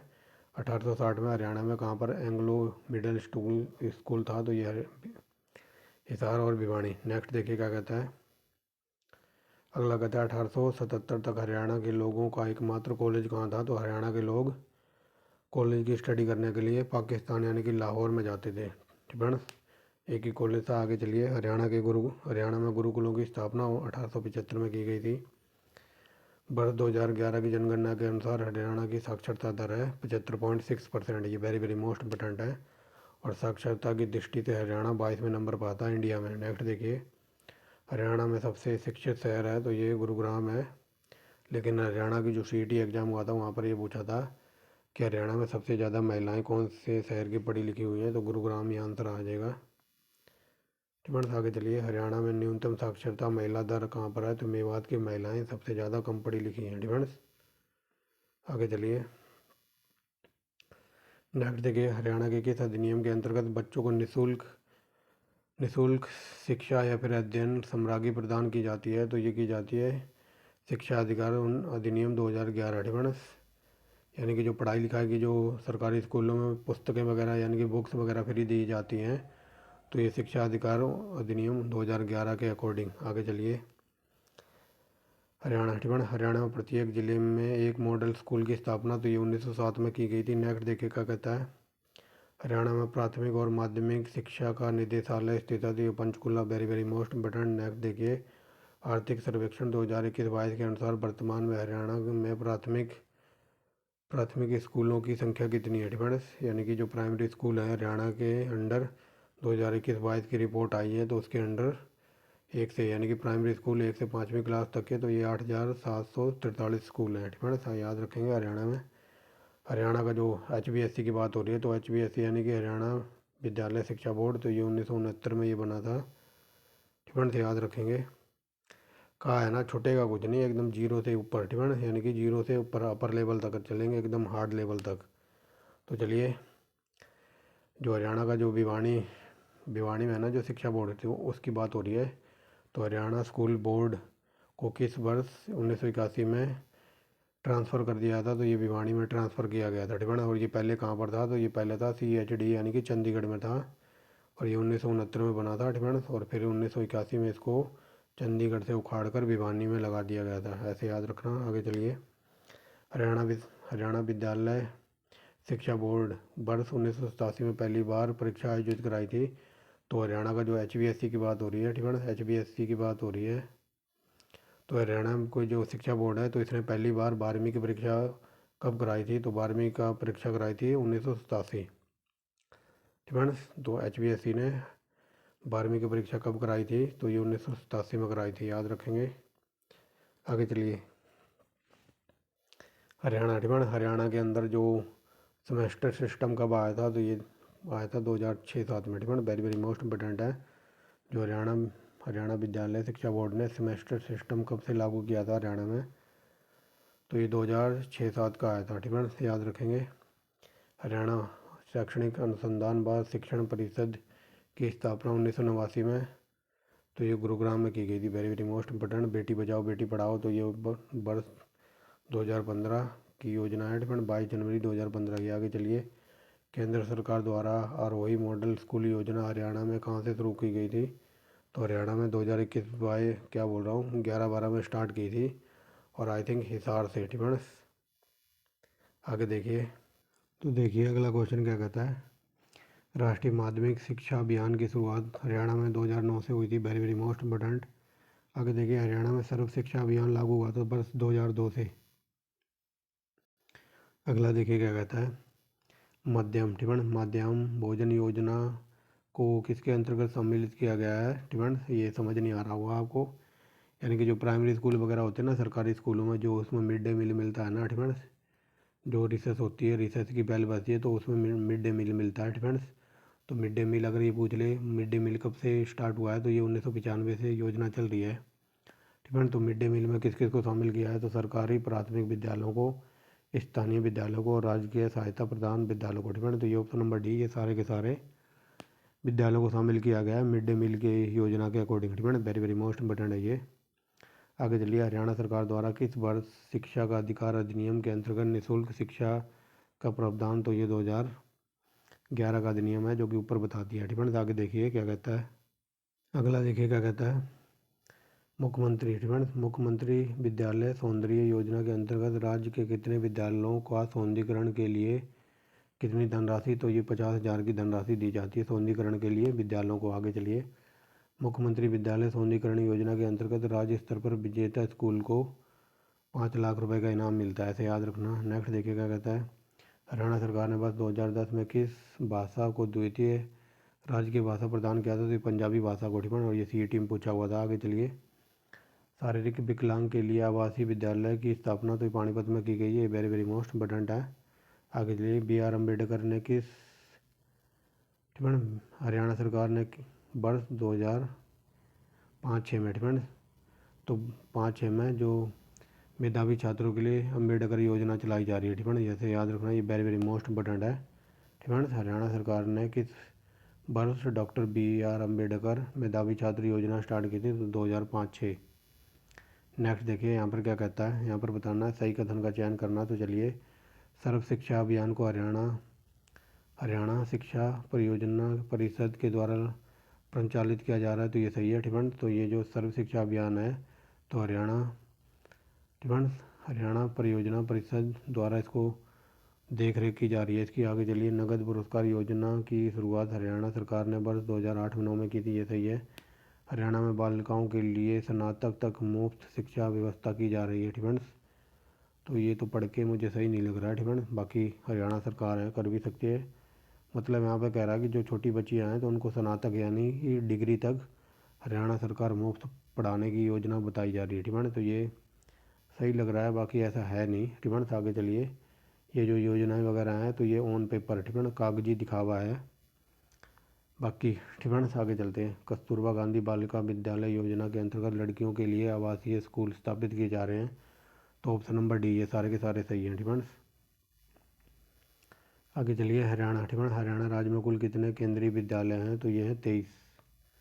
नेक्स्ट देखिए क्या कहता है, हरियाणा के किस जिले में 2 केंद्रीय विद्यालय हैं, तो गुरुग्राम में 2 केंद्रीय विद्यालय हैं। आगे देखिए, हरियाणा में किस वर्ष जवाहर नवोदय विद्यालयों के आरंभ किए गए थे, तो 1986 में जवाहर नवोदय विद्यालय हरियाणा में स्थापित किए गए थे। आगे चलिए, हरियाणा के किन 2 जिलों को छोड़कर सभी जिलों में जवाहर नवोदय विद्यालय बनाए जा चुके हैं या फिर स्थापित हो गए, तो पलवल और चरखी दादरी में कोई जवाहर नवोदय विद्यालय नहीं है। आगे चलिए, हरियाणा का प्रथम सैनिक स्कूल तो ये करनाल के कुंजपुरा में बनाया गया था। आगे देखिए, हरियाणा के रेवाड़ी जिले में स्थित सैनिक स्कूल की स्थापना 20 अगस्त 2008 को की गई थी। आगे चलिए, ये देखिए A1 क्वालिटी का क्वेश्चन आया, तो चलिए देखते हैं टिप्पण। NCC टिप्पण NCC में अम्बाला और रोहतक ग्रुप मुख्यालय प्रदेश का लगभग 20 NCC बटालियन क्रियान्वित करते हैं टिप्पण, ये सही है। आगे चलिए, हरियाणा सरकार ने स्वच्छता के महत्व को समझाने हेतु स्वच्छ अभियान स्कूल पाठ्यक्रम में शामिल किया है, ये भी सही है। नेक्स्ट देखिए क्या कहता है, आर्थिक सर्वेक्षण 2020-21 के अनुसार राज्य में 68 अस्पताल, 133 सामुदायिक स्वास्थ्य केंद्र, 537 प्राथमिक स्वास्थ्य केंद्र और 2655 उप स्वास्थ्य केंद्र हैं, तो ये भी सही है। नेक्स्ट देखते हैं क्या कहता है, नेक्स्ट देखिए क्या कहता है, हरियाणा के भिवानी पंचकुला जींद हरियाणा के मेडिकल कॉलेज योजना के अंतर्गत मेडिकल कॉलेज स्थापित किए जा रहे हैं, तो ऑप्शन नंबर डी, ये सारे के सारे सही हैं। नेक्स्ट देखिए क्या कहता है, रोहतक के प्रथम विद्यालय की स्थापना तो ये 1927 में की गई थी रोहतक में टिप्पण। आगे चलिए, हरियाणा में प्रथम degree college S A Jain महाविद्यालय की स्थापना, तो ये 1938 में बना था एस ए जैन कॉलेज महाविद्यालय। ठीक है, आगे चलिए। रेवाड़ी में स्थित अहिर विश्वविद्यालय की स्थापना 1945 में हुई थी। नेक्स्ट देखिए क्या कहता है, कुरुक्षेत्र। ठीक है, कुरुक्षेत्र विश्वविद्यालय तो 1956 में बना था, वेरी वेरी मोस्ट इम्पोर्टेंट है। और ये कुरुक्षेत्र विश्वविद्यालय ठीक, तो डॉक्टर राजेंद्र प्रसाद द्वारा हरियाणा में किस विद्यालय की नींव रखी गई थी, तो ये कुरुक्षेत्र। ठीक, डॉक्टर राजेंद्र प्रसाद द्वारा हरियाणा में किस विश्वविद्यालय की नींव रखी गई थी, तो कुरुक्षेत्र विश्वविद्यालय की। ठीक, जो कि KU के। नेक्स्ट देखिए क्या कहता है, कुरुक्षेत्र विश्वविद्यालय में हस्तलिखित संग्रहालय की स्थापना करने में सबसे ज़्यादा योगदान किसका था, तो ये था पंडित स्थानगुप्त शर्मा का। ठीक है, ये क्वेश्चन हम पहले कर चुके हैं। चौधरी चरण सिंह विश्वविद्यालय सिरसा में। ठीक है, वेरी वेरी मोस्ट इंपोर्टेंट है। MDU यानी कि महर्षि दयानंद यूनिवर्सिटी, ये रोहतक में है। चौधरी देवीलाल तो ये सिरसा में यूनिवर्सिटी है। ठीक है, आगे चलिए। हरियाणा में प्रथम महिला विश्वविद्यालय का नाम किसके नाम पर रखा गया था, भगत फूल सिंह। ठीक है, वेरी वेरी मोस्ट इंपोर्टेंट। आगे देखिए। हरियाणा में केंद्रीय विश्वविद्यालय की स्थापना 2009 में किस जिले में, तो महेंद्रगढ़ जिले में हुई थी। आगे देखिए। वर्ष 2018 में देश का पहला विश्व डिजाइन विश्वविद्यालय स्थापित है, तो सोनीपत में। ठीक है, नेक्स्ट देखिए। नॉर्थ कैंप यूनिवर्सिटी तो गुरुग्राम में है, ये नॉर्थ कैंप यूनिवर्सिटी। ये देखिए इवन क्वालिटी का क्वेश्चन है, तो यहाँ पर बताना है कौन सा कथन सही है। तो देखिए, आर्थिक सर्वेक्षण 2020-21 के अनुसार राज्य में 172 राजकीय विश्वविद्यालय, राज्य के 172 राजकीय विश्वविद्यालयों में से 69 विश्वविद्यालय विशेष रूप से लेडीजों के लिए, तो ये सही है। अगला देखिए क्या कहता है, चौधरी चरण सिंह कृषि विश्वविद्यालय एशिया के बड़े विश्वविद्यालयों में से एक है, ये भी सही है। महर्षि दयानंद विश्वविद्यालय 2 सैटेलाइट कैंपस रेवाड़ी और गुरुग्राम में स्थित है, ये सही है। हरियाणा राज्य में उच्च शिक्षा को आसान बनाने के लिए 24 निजी विश्वविद्यालय स्थापित किए हैं, तो ऑप्शन नंबर डी ये सारे के सारे सही हैं। यहाँ पर करना मिलान, तो चलिए मिलान करते हैं। डिफेंस एक तरफ है ये यूनिवर्सिटी वगैरह और दूसरी तरफ ये कौन से साल में बनी थी, तो चलिए देखते हैं। पंडित पंडित BDP शर्मा स्वास्थ्य विज्ञान विश्वविद्यालय। डिफेंस तो ये बताइए कौन से सन में बना था, तो पंडित BD शर्मा विज्ञान विद्यालय तो ये है 2008 का, यानी कि 4। लाला लाजपत राय पशु विश्वविद्यालय तो ये 2012 का है, यानी कि पहला। चौधरी चरण सिंह विश्वविद्यालय तो चौधरी चरण सिंह यूनिवर्सिटी बनी थी 2017 में। डिफेंस यानी कि तीसरा। और गुरुग्राम यूनिवर्सिटी बनी थी तो ये 2000 कब की है, तो गुरुग्राम यूनिवर्सिटी है, एक सेकेंड। ठीक है, आप देखिए थोड़ा पानी वानी पिया। ठीक है, ब्रेक के बाद स्वागत है आपका। तो चलिए, जो पंडित BDP शर्मा स्वास्थ्य विज्ञान विश्वविद्यालय तो ये है 2008 का। लाला लाजपत राय विश्वविद्यालय तो ये 2012 का, यानी कि पहला। चौधरी चरण सिंह विश्वविद्यालय तो ये है 2014 का, यानी कि तीसरा। और गुरुग्राम यूनिवर्सिटी ये है 2017 की, यानी कि दूसरा। 41-32 ऑप्शन नंबर बी। ठीक है, ये देखिए यहाँ पर भी मिलान करना है, तो चलिए देखिए। नहीं दिखाई दे रहा है, अब दिखाई देगा, आई होप दिखाई दे रहा होगा। तो चलिए ठीक है, देखते हैं। एक तरफ है यूनिवर्सिटी और वो कहाँ पर है, तो जगदम्बा, क्या बोल दिया मैंने, ठीक है, जगन्नाथ यूनिवर्सिटी। तो जगन्नाथ विश्वविद्यालय कहाँ पर है, तो ये है बहादुरगढ़ में, यानी कि दूसरा। APJ सत्या विश्वविद्यालय कहाँ पर है, तो APJ सत्या विश्वविद्यालय यानी कि गुरुग्राम, यानी कि पहला। अशोक विश्वविद्यालय कहाँ पर है, तो ये अशोक विश्वविद्यालय पड़ेगा सोनीपत में। ठीक है, यानी कि 4। और OM स्टर्लिंग ग्लोबल यूनिवर्सिटी तो ये हिसार में है, यानी कि 21-43 ऑप्शन नंबर सी। ठीक है, ऑप्शन नंबर सी ये देख लीजिए, ऑप्शन नंबर सी है। ठीक है, अब कुछ लोग कहेंगे कि ये यूनिवर्सिटी के तो नाम कभी सुने ही नहीं है। ठीक है, तो ये हरियाणा की जो प्राइवेट कॉलेज वगैरह होते हैं ना, जो प्राइवेट कॉलेज वगैरह खोल के बैठ जाते हैं, तो ये वो हैं प्राइवेट, यानी कि निजी विश्वविद्यालय हैं प्राइवेट। ठीक है, आजकल प्राइवेट स्कूलों में कमाई बहुत हो रही है, लेकिन पढ़ाई वढ़ाई कुछ नहीं हो रही है। ठीक है, तो ये प्राइवेट यूनिवर्सिटी वगैरह हैं, जो जब मन करता है फीस बढ़ा देते हैं, और जब मन करता है एडमिशन फीस बढ़ा देते हैं। डिपेंड्स, सेमेस्टर फीस बढ़ा देते हैं जब मन करता है। डिपेंड्स, और आजकल के जो खासकर लड़कियाँ, ठीक है। लड़कियाँ वगैरह क्या करेंगी, +2 कर लेंगी, ठीक है। +2 होगी और सुबह ही निकल जाएंगी बैग डाल के, ठीक है। मैं सबकी बात नहीं कर रहा हूँ, जो मैंने देखा हुआ है मैं उनकी बात बता रहा हूँ, लेडीज़ों की, ठीक है, लड़कियों की, जो मैंने खुद उनको आंखों से देखा, ऑब्जर्व किया, ठीक है। तो +2 कर लिया और सुबह निकल जाएंगी नहा धो के, कंधे पे बैग टांग के। और बाई चांस कभी कभार टकरा जाएँ तो पूछ भी लेता हूँ, मैं तो बोल देता हूँ कि कहाँ कहाँ जा रहे हो, आजकल जॉब करने। तो मैं पढ़ाने लग गई हूँ, ठीक है। जवाब आता है कि मैं तो पढ़ाने लग गई हूँ। मैं कौन सी क्लास को पढ़ाने लग गए हो, फिर वो चुप हो जाती हैं, ठीक है। तो ये प्राइवेट स्कूलों का काम है। 12वीं पास कर लिया, 2-3 हज़ार में कहीं पढ़ाने लगे प्राइवेट स्कूल में, और वो कहीं टकरा भी जाए तो मैं तो सीधा बोल भी देता हूँ, मगर जी कहाँ लग गए हो, आजकल दिखाई नहीं दे रहे हो। तो कहती मैं कुछ नहीं, मैं पढ़ाने लगी हूँ। मैं फिर पूछता हूँ कौन सी क्लास को, तो फिर वो ऐसा जवाब देती हैं कि छोड़ो, बताने का मन नहीं है। तो चलिए इसका आंसर हो जाएगा 2143, ठीक है। ये सब प्राइवेट वालों का कमाल है, और ये सारी यूनिवर्सिटी प्राइवेट थी, ठीक है। आगे चलिए। प्राइवेट स्कूलों में पता क्या होता है, ऑफ़र तो मेरे पास भी आया कि सर आप भी पढ़ा लीजिए। अब प्राइवेट स्कूलों में मान लो किसी की तनख्वाह है 3 हज़ार, डिपेंड, लेडीज जो कि ज़्यादा तनख्वाह 3-4 हज़ार, और कोई अच्छी वगैरह ग्रेजुएट वगैरह हो तो हद मार के 6 हज़ार। तो मेरे को कहते हैं सर आप पढ़ा लीजिए, अच्छी सैलरी देंगे। तो कहते हैं आप एक सब्जेक्ट बता दो कोई सा। मैंने कहा मैं हिस्ट्री पढ़ा दूँगा। तो हिस्ट्री पढ़ा दूँगा, ठीक है। फिर 5-7 दिन बाद प्रिंसिपल कहता है सर आप तो BSc पास हो, आपको कंप्यूटर वगैरह भी आता होगा। तो मैंने कह दिया आता है सर। तो सर आप कंप्यूटर हिस्ट्री के साथ साथ कंप्यूटर भी पढ़ाने लग जाइए। तो चलो कंप्यूटर झेल लिया। फिर वो थोड़े दिन बाद कहते हैं सर आप तो BSc करे हुए हो, तो आपको तो फिजिक्स केमिस्ट्री आती होगी, तो आप थोड़ा इन पर भी ध्यान दे दीजिए। तो मैंने कहा सर अब आप अपनी जॉब अपने पास रखिए, मैं घर जा रहा हूँ, ठीक है। आपने मुझे एक सब्जेक्ट के लिए बुलाया था, और आप रुपए दे रहे हो इतने, और आप पहले हिस्ट्री पढ़ा रहे हो, फिर कंप्यूटर संभालने के लिए कह रहे हैं अब आप फिजिक्स केमिस्ट्री पे आ गए।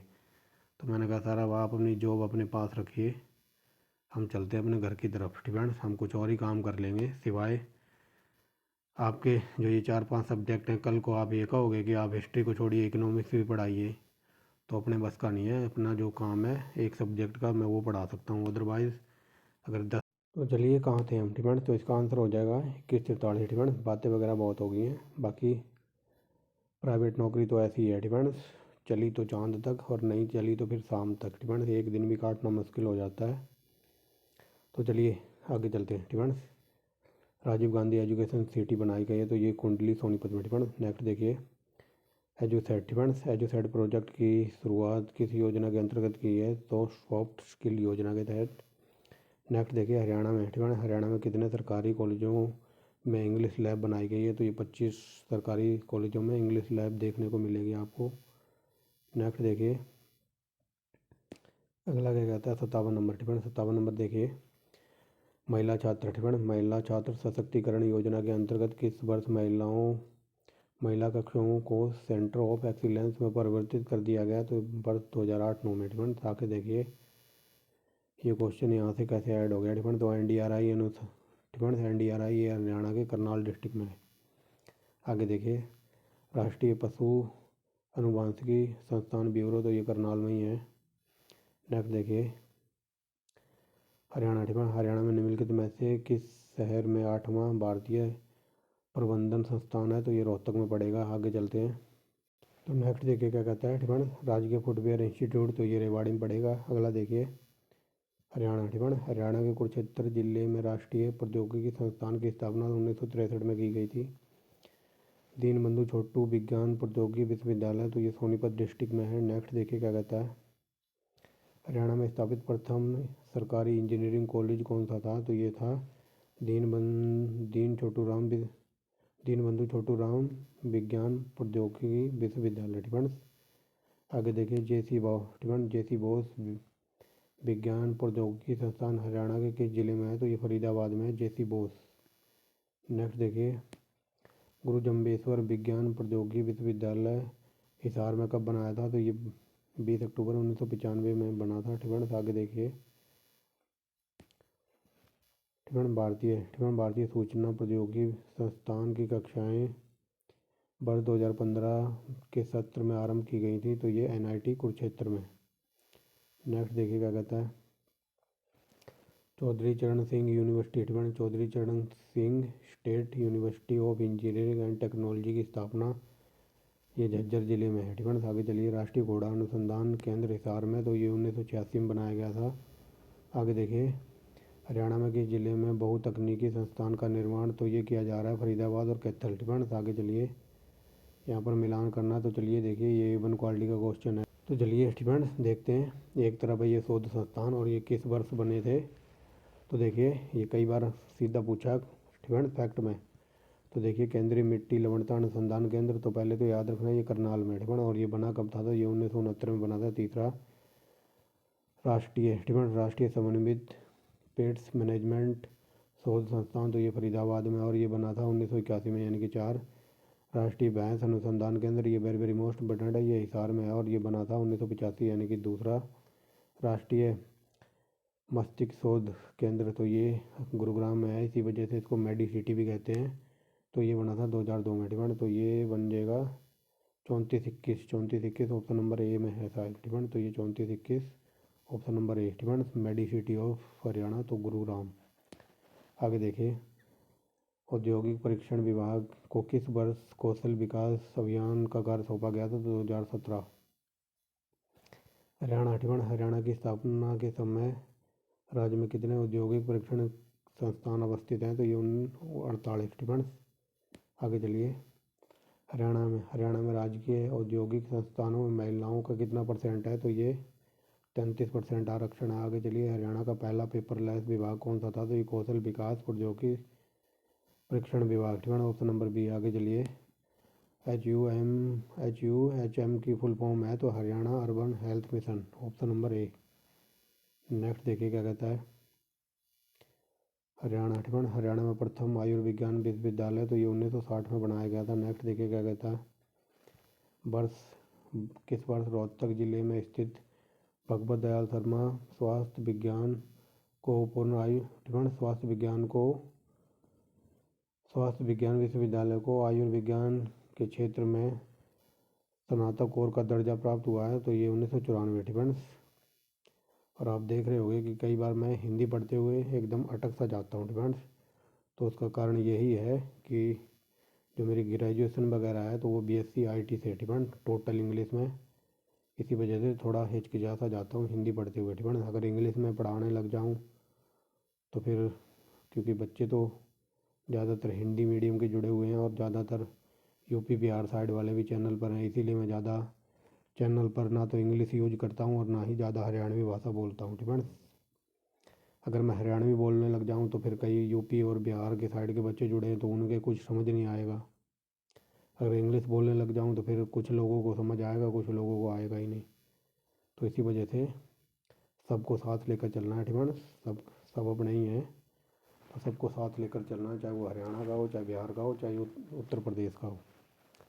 तो उसका हिचकिचाने का मेन कारण यही है कि ऐसे जो टेक्निकल वर्ड हैं तो हिंदी में तो एकदम अटक सा जाता हूँ, अगर इंग्लिश में हो ना तो ये आयुर्विज्ञान और ये टेक्नोलॉजी वगैरह टिबन, तो इनको पढ़ने में कोई दिक्कत नहीं है इंग्लिश में। तो चलिए, हरियाणा सरकार द्वारा किस वर्ष भगवत दयाल शर्मा स्वास्थ्य विज्ञान विश्वविद्यालय को स्वास्थ्य विज्ञान विश्वविद्यालय का दर्जा मिला था, ये 2008 टिबन। आगे चलिए, वर्ष 2017 में हरियाणा के किस जिले में Kalpana Chawla government medical college की स्थापना की गई थी, तो कल्पना चावला करनाल टिबन। अब दिखाई दे रहा होगा। नेक्स्ट देखिए, तो देखिए अगला क्वेश्चन कहता है, देश का सबसे बड़ा कैंसर संस्थान, तो ये झज्जर में है टिबन, कैंसर हॉस्पिटल बनाया गया है। आगे चलिए, हरियाणा के पंचकुला राज्य स्वास्थ्य और परिवार कल्याण की स्थापना, तो ये 1992 में हुई थी टिबन। आगे चलिए, हरियाणा में केंद्र सरकार की सहायता से किस वर्ष प्रधानमंत्री सुरक्षित मातृत्व अभियान का संचालन किया गया था, यानी कि सुरक्षित मातृत्व अभियान हरियाणा में कब चला था, ये 2016 टिबन। वेरी वेरी मोस्ट इंपोर्टेंट है, यहाँ पर जो करना है मिलान, तो चलिए देखिए मिलान कर देते हैं, तो देखते हैं टिबन क्या कहता है। तो ये राजकीय चिकित्सा विश्वविद्यालय, तो ये जींद में, यानी कि पहला। पंचकुला मेडिकल कॉलेज, तो ये पंचकुला में ये। नारनौल मेडिकल कॉलेज, तो ये महेंद्रगढ़ में होगा, यानी कि 1 2 3 कहीं पर है, तो ऑप्शन नंबर ए में ही है, 1 2 3 टिबन। ये देखिए 1 2 3। आगे चलिए, समिति ठीक है समिति नकद रहित चिकित्सा सेवा परियोजना में कितनी धनराशि है, तो ये 5 लाख रुपए। नेक्स्ट देखिए, हरियाणा में तपेदिक मुक्त हरियाणा की शुरुआत हुई थी 2015 में। फ्रेंड्स तपेदिक ये टाइफाइड वगैरह की बात हो रही है। आगे चलिए, हरियाणा में जन्म तथा मृत्यु दर के बाद कितनों फ्रेंड्स सिंपल वे में समझिए। अगर हरियाणा में किसी की डेथ हो जाती है, चाहे वो लेडीज हो चाहे कोई जेंट्स हो, अगर उसको मतलब जन्म प्रमाण पत्र या फिर मृत्यु प्रमाण पत्र बनवाना हो तो 21 दिन के अंदर अंदर उसको रजिस्ट्रेशन करवाना होगा। डिमांड वही बात बताई जा रही है। हरियाणा में जन्म और मृत्यु के समय कितने दिनों में जन्म और मृत्यु प्रमाण पत्र का रजिस्ट्रेशन कराना अनिवार्य है, तो ये 21 डेज। डिफेंस आगे चलिए, मुख्यमंत्री मुफ्त इलाज योजना के अंतर्गत कितनी सेवाएं हैं, तो ये 7 सेवाओं के अंदर सम्मिलित है। डिफेंस आगे चलिए, मात्र मृत्यु दर को कम करने के उद्देश्य से हरियाणा सरकार द्वारा जननी सुरक्षा योजना की शुरुआत 2008 में की गई थी, अप्रैल में। डिफेंस नेक्स्ट देखिए क्या कहता है, हरियाणा सरकार किसके सहयोग से समेकित व्याधि निगरानी परियोजना चला रही है, तो ये ब्लड बैंक की सहायता से। डिफेंस वर्ल्ड बैंक की सहायता से। अगर ये पूछ ले वर्ल्ड बैंक का मुख्यालय कहाँ पर है, तो ये है न्यूयॉर्क। डिफेंस न्यूयॉर्क के वाशिंगटन DC में। डिफेंस आगे चलिए, हरियाणा में किस वर्ष मानसिक स्वास्थ्य मिशन की शुरुआत हुई थी, तो 1999। नेक्स्ट देखिए क्या कहता है, वर्ष 2010 में स्नातक आयुर्विज्ञान संस्थान रोहतक में मनोरोग विभाग के अंतर्गत किस संस्था की स्थापना की गई थी, तो ये की गई थी मानसिक स्वास्थ्य उत्कृष्टता केंद्र। डिफेंस नेक्स्ट देखिए क्या कहता है, हरियाणा के किस जिले में क्षय रोग कार्यक्रम लागू है, तो यह है Jind, Gurugram, Faridabad. Option number D. Mission Indradhanush तो स्वास्थ्य सेवाओं से संबंधित है ये। आगे चलिए, हरियाणा के कितने जिलों में 7 अप्रैल 2015 से मिशन इंद्रधनुष योजना के तहत आरंभ किया गया है, तो इसमें 13 जिलों में 13 जिलों में मतलब मिशन इंद्रधनुष योजना चल रही है हरियाणा के। हरियाणा के 15 जिलों में, ऐसे याद रखना, हरियाणा के 15 जिले कनेक्ट हैं मिशन इंद्रधनुष योजना से। आगे चलिए, हरियाणा के किस विभाग में जनसंख्या नियंत्रण के लिए 3 डेज अप्रोच योजना बनाई गई है, तो ये परिवार कल्याण विभाग के द्वारा। नेक्स्ट देखिए, हरियाणा सरकार ने किस वर्ष आयुर्विज्ञान के लिए एक पूर्णकालिक निदेशालय का गठन हुआ है, तो 1977 में। आयुर् निदेशालय का नाम बदलकर आयुष विभाग, तो ये वर्ष 2006 में कर दिया गया था। नेक्स्ट देखिए, हरियाणा के आयुर्वेदिक शिक्षा में कितने महाविद्यालय उपस्थित हैं, तो ये 11। नेक्स्ट देखिए, श्री कृष्ण राजकीय आयुर्वेदिक महाविद्यालय कहाँ पर है, तो ये है कुरुक्षेत्र। नेक्स्ट देखिए, हरियाणा में होम्योपैथिक चिकित्सा को बढ़ावा देने के लिए किस वर्ष हरियाणा में होम्योपैथिक चिकित्सा परिषद का गठन किया गया था, तो ये 31 मार्च 1970। डिफेंस अब दिखाई दे रहा होगा। नेक्स्ट देखिए, यहाँ पर मिलान करना है, तो चलिए देखिए। डिफेंस एक तरफ सूची है और एक तरफ ये है। डिफेंस तो देखिए क्या कहता है, तो देखिए डिफेंस, तो हरियाणा में यूनानी औषधालय कितने हैं, तो ये है 19, यानी कि पहला। होम्योपैथिक औषधालय कितने हैं हरियाणा के अंदर, तो ये है 23, यानी कि तीसरा। और ये आयुर्वेदिक औषधालय कितने हैं हरियाणा में, तो ये हैं 507, यानी कि दूसरा। और ये आयुर्वेदिक प्राथमिक स्वास्थ्य केंद्र कितने हैं, तो ये हैं 6, यानी कि 4। 13-24 देखिए, 13-24 ऑप्शन नंबर ए में है। डिफेंस 13-24, तो ये देख लीजिए। और ये डीप लेवल का है। आगे चलिए, यहाँ पर बताना कौन सा कथन सही है, तो चलिए देखते हैं। देखिए, अखिल भारतीय आयुर्वेदिक विज्ञान में एक राष्ट्रीय कैंसर संस्थान का निर्माण किया गया, ये सही है। हरियाणा में आधार सक्षम ऑनलाइन जन्म मृत्यु पंजीकरण प्रणाली 2015 में लागू हुई थी, ये सही है। मतलब आप ऑनलाइन मृत्यु और जन्म प्रमाण पत्र का अप्लाई कर सकते हैं, तो ये योजना 2015 में आई थी हरियाणा में। आगे चलिए, मुख्यमंत्री मुफ्त इलाज योजना मुख्यमंत्री मुफ्त इलाज योजना का मुख्य उद्देश्य राज्य के सभी नागरिकों के लिए उच्चतम चिकित्सा उपलब्ध कराना है, तो ये भी सही है। राज्य सरकार द्वारा नारनौल में बाबा खेतनाथ के नाम पर एक आयुर्वेदिक चिकित्सा संस्थान का निर्माण किया जा रहा है या फिर किया गया है, तो ये सारे सही हैं, तो ऑप्शन नंबर डी। फ्रेंड्स अपने ज़्यादा आंसर ऑप्शन नंबर डी होते हैं ऐसे बड़े बड़े क्वेश्चनों में, क्योंकि आपको ये फैक्ट रट जाए फ्रेंड, क्योंकि ये क्वेश्चन कहीं भी पूछे जा सकते हैं। तो चलिए देखिए यहाँ पर आगे चलिए। तो भारतीय अनुसंधान या फिर बोल लो भारतीय प्रबंधन संस्था रोहतक की स्थापना 2009 में 11वीं पंचवर्षीय योजना के अंतर्गत की गई थी। ये सही है फ्रेंड्स। नेक्स्ट देखिए क्या कहता है। अक्टूबर 2020 के अनुसार राजीव गांधी एजुकेशन सिटी में 10 शैक्षणिक संस्थानों का संचालन किया जा चुका है। ये सही है। दीनबंधु छोटू विज्ञान प्रौद्योगिकी विश्वविद्यालय के अंतर्गत केंद्रीय प्लास्टिक प्रौद्योगिकी संस्थान की स्थापना वर्ष 2017 में हुई थी। ये भी सही है। हरियाणा में हरियाणा राज्य में हरियाणा राज्य के कैथल रेवाड़ी ये कैथल है, थोड़ा यहाँ प्रिंटिंग मिस्टेक है तो कैथल समझना है इसे। तो हरियाणा राज्य के कैथल, रेवाड़ी, यमुनानगर, कुरुक्षेत्र, पानीपत, फतेहाबाद, पंचकुला जिलों में बहुतकनीकी संस्थान की स्थापना की गई है। तो ये 1 2 3 4 ये सारे सही हैं फ्रेंड्स। तो ऑप्शन नंबर डी। तो ये थे हरियाणा के कुछ पर्यटन विभाग वगैरह फ्रेंड्स। हरियाणा में जो स्वास्थ्य सेवाएं चल रही थी तो उसकी वीडियो कंप्लीट होगी। अब चलते हैं आगे।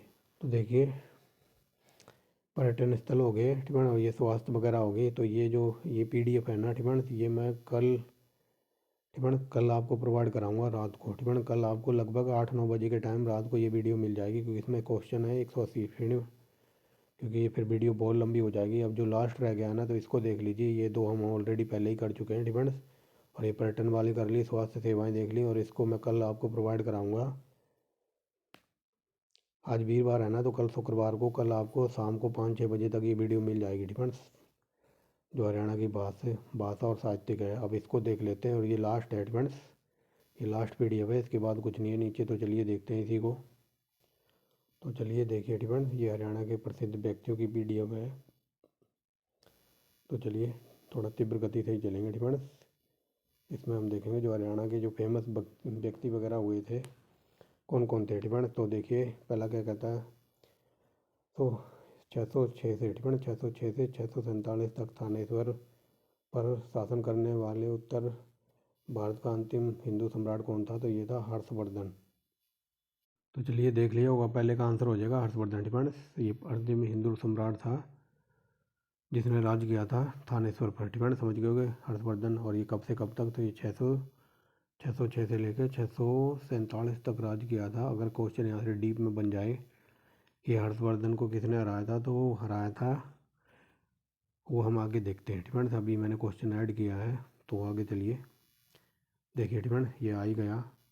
तो पुलकेशिन द्वितीय ने हर्षवर्धन को हराया था, इस क्वेश्चन की बात कर रहा था। तो ये चालुक्य वंश का था पुलकेशिन द्वितीय फ्रेंड्स। और डीप में क्वेश्चन कई बार UP पीसीएस में बना है कि पुलकेशिन द्वितीय ने हर्षवर्धन को कब हराया था। तो ये 634 ईस्वी में हराया था फ्रेंड्स। और डीप में क्वेश्चन ये बना है कि किस नदी के किनारे हराया था। तो नदी का नाम था नर्मदा नदी के किनारे 634 फ्रेंड्स। क्या लिख दिया मैंने, 634 में हराया था इसने फ्रेंड्स पुलकेशिन द्वितीय ने। ये पुलकेशिन द्वितीय था चालुक्य वंश का फ्रेंड्स, समझ गए हो गए। आगे चलिए। हर्षवर्धन का प्रसिद्ध नाटक था, तो ये नागानंद फ्रेंड्स। हर्षवर्धन ने 3 नाटक लिखे थे, नागानंद, रसिक प्रिया और रत्नावली फ्रेंड्स। तो यहाँ पर नागानंद आंसर हो जाएगा। आगे चलिए। हर्षवर्धन का जो बाणभट्ट था, तो ये हर्षवर्धन का राज दरबारी कवि था, very very most important. Harshacharita तो बाणभट्ट ने लिखा है। नेक्स्ट देखिए कवि फ्रेंड्स, कवि बाणभट्ट, तो ये हर्षवर्धन के दरबार में था, उसने लिखा था हर्ष का जीवन चरित्र, यानी कि हर्ष की जीवन चरित्र। आगे चलिए। जो हेन सांग आया था, तो ये आया था हर्षवर्धन के दरबार में फ्रेंड्स। यहाँ पर प्रिंटिंग मिस्टेक है, तो इसका आंसर हो जाएगा हाथ से बनेगा हेन सांग, और ये आया था हर्षवर्धन के काल में, ऑप्शन नंबर बी। आगे देखिए महिपाल फ्रेंड्स, ये डीप लेवल का है। महिपाल ने कब हाथी तथा थानेश्वर सहित बड़े राज्य को अपने राज्य में मिला लिया था, या फिर इन पर अधिकार कर लिया था। तो ये था 1043। नेक्स्ट देखिए, यहाँ पर बताना कौन सा कथन सही है। तो अंगनपाल द्वितीय तोमर वंश की स्थापना की थी, ये सही है। इनकी राजधानी दिल्ली थी। आगे चलिए। इन्होंने 17 महल और मंदिर बनवाए थे, तो ये सारे सही हैं अकॉर्डिंग टू द क्वेश्चन। आगे चलिए। निम्नलिखित में से किसका निर्माण कार्य अंगनपाल द्वितीय से संबंधित है। तो ये लौह स्तंभ, अंगनपाल सरोवर और ये सूरज कुंड वगैरह सब कुछ बनवाया था अंगनपाल द्वितीय ने। आगे चलिए। पृथ्वीराज चौहान का उपनाम था, तो ये था राय पिथौरा हिंदू सम्राट, और ये सपादल स्वेश्वर, ठीक है। तो ऑप्शन नंबर डी ये सारे नाम थे। आगे चलिए। पृथ्वीराज चौहान और मोहम्मद गौरी के बीच तराइन का प्रथम युद्ध हुआ था 1191 में। अगर ये पूछ ले ये दूसरा कब हुआ था तो 91 में 1 प्लस कर दो यानी कि 92 में, ठीक है। और ये पूछ ले तराइन की तीसरी लड़ाई कब हुई थी तो 1215। ये सब हिस्ट्री में आपको डिटेल में मिल जाएगा। तो ये दूसरी लड़ाई हुई थी पृथ्वीराज चौहान, इसमें हार गया था मोहम्मद गौरी से, ठीक है। गुहाने का किले का निर्माण पृथ्वीराज चौहान ने करवाया था। पृथ्वीराज रासो तो लिखी है चंद्रप्रदाय ने, वेरी वेरी मोस्ट इम्पोर्टेंट है। आगे चलिए। निम्नलिखित में से कौन पानीपत के प्रथम युद्ध में इब्राहिम लोदी की हार के बाद मेवात का शासक बना था तो ये हसन खां मेवाती। नेक्स्ट देखिए। भरतपुर की स्थापना सूरजमल द्वारा कब की गई 1743, वेरी वेरी मोस्ट इम्पोर्टेंट। आगे देखिए। राजा सूरजमल एक बुद्धिमान और बहादुर योद्धा थे जिनकी बुद्धिमत्ता के कारण उनको हरियाणा का जाटों का प्लाटून और जाटों का प्लेटो कहा जाता था। ऑप्शन नंबर सी, ठीक। आगे देखिए, थोड़ा छोटा करते हैं। आगे चलिए। कश्मीर के बंदरपुर जिले में राजौरी नामक गांव के राजपूत परिवार से ताल्लुक़ रखने वाला बंदा बैरागी का वास्तविक नाम था तो ये लक्ष्मण देव था बंदा बैरागी का वास्तविक नाम। लाहौर के प्रसिद्ध संत रविदास का शिष्य बनने वाला बंदा बैरागी क्या कहलाए तो ये कहलाए थे, ठीक है। लाहौर के जो ये प्रसिद्ध संत थे रामदास का शिष्य बनने के बाद बंदा बैरागी को माधोदास बैरागी कहा जाने लगा था, ऐसे याद रखना। आगे चलते हैं, ठीक है। तो चलिए अगला क्वेश्चन देखिए। सिखों के 10वें गुरु गुरु गोविंद सिंह ने बंदा बैरागी को क्या नाम दिया था जो कालांतर में बंदा सिंह बहादुर के नाम से प्रसिद्ध हुआ। तो इन्होंने कहा था गुरु बख्श सिंह, ठीक है। गुरु बख्श सिंह नाम दिया था बंदा बहादुर को किसने तो गुरु गोविंद सिंह ने, ठीक है। ऐसे याद रखेंगे। आगे चलिए। हरियाणा के किन क्षेत्रों पर बंदा बैरागी का अधिकार था तो ये था Shahabad, Kaithal, Sonipat. Option number D, ठीक है। आगे चलिए। काकू राणा मेवाती के संबंध में कौन सा कथन सही है तो देखिए ये 13वीं शताब्दी में मेवात के शासक था, ये सही है। इन्होंने गयासुद्दीन बलबन के साथ युद्ध किया था, ये सही है। मेवात का मुख्यालय महरौली में था तो ऑप्शन नंबर डी ये सारे सही हैं। बल्लभगढ़ की जाट रियासत का संस्थापक था तो ये Gopal Singh, very very most important. आगे देखिए। फरीदाबाद के मुगल फौजदार ने गोपाल सिंह के आक्रमण से परेशान होकर किस वर्ष बल्लभगढ़ का चौधरी स्वीकार किया था तो ये 1910। सर शादीलाल का संबंध किससे है तो ये रेवाड़ी डिस्ट्रिक्ट से बिलोंग करते थे। आगे चलिए। ब्रिटिश सरकार ने किस वर्ष शादीलाल को राय बहादुर की उपाधि दी थी, ये 1909 में दी थी, depend, very very most important. आगे चलिए। मालगुजारी क्या लिखा है ये है गुलजारी लाल नंदा के संबंध में कौन सा कथन सही है तो देखिए ये भारत के प्रथम कार्यवाहक प्रधानमंत्री थे, ये सही है। ये 11 जनवरी 1966 को प्रधानमंत्री लाल बहादुर शास्त्री के निधन के बाद भारत के अंतरिम प्रधानमंत्री बने थे, ये सही है। ये 1967 में कैथल लोकसभा में निर्वाचित हुए थे। ऑप्शन नंबर डी ये सारे के सारे सही हैं। अब थोड़ा कलर चेंज करते हैं, ठीक है। आगे चलिए।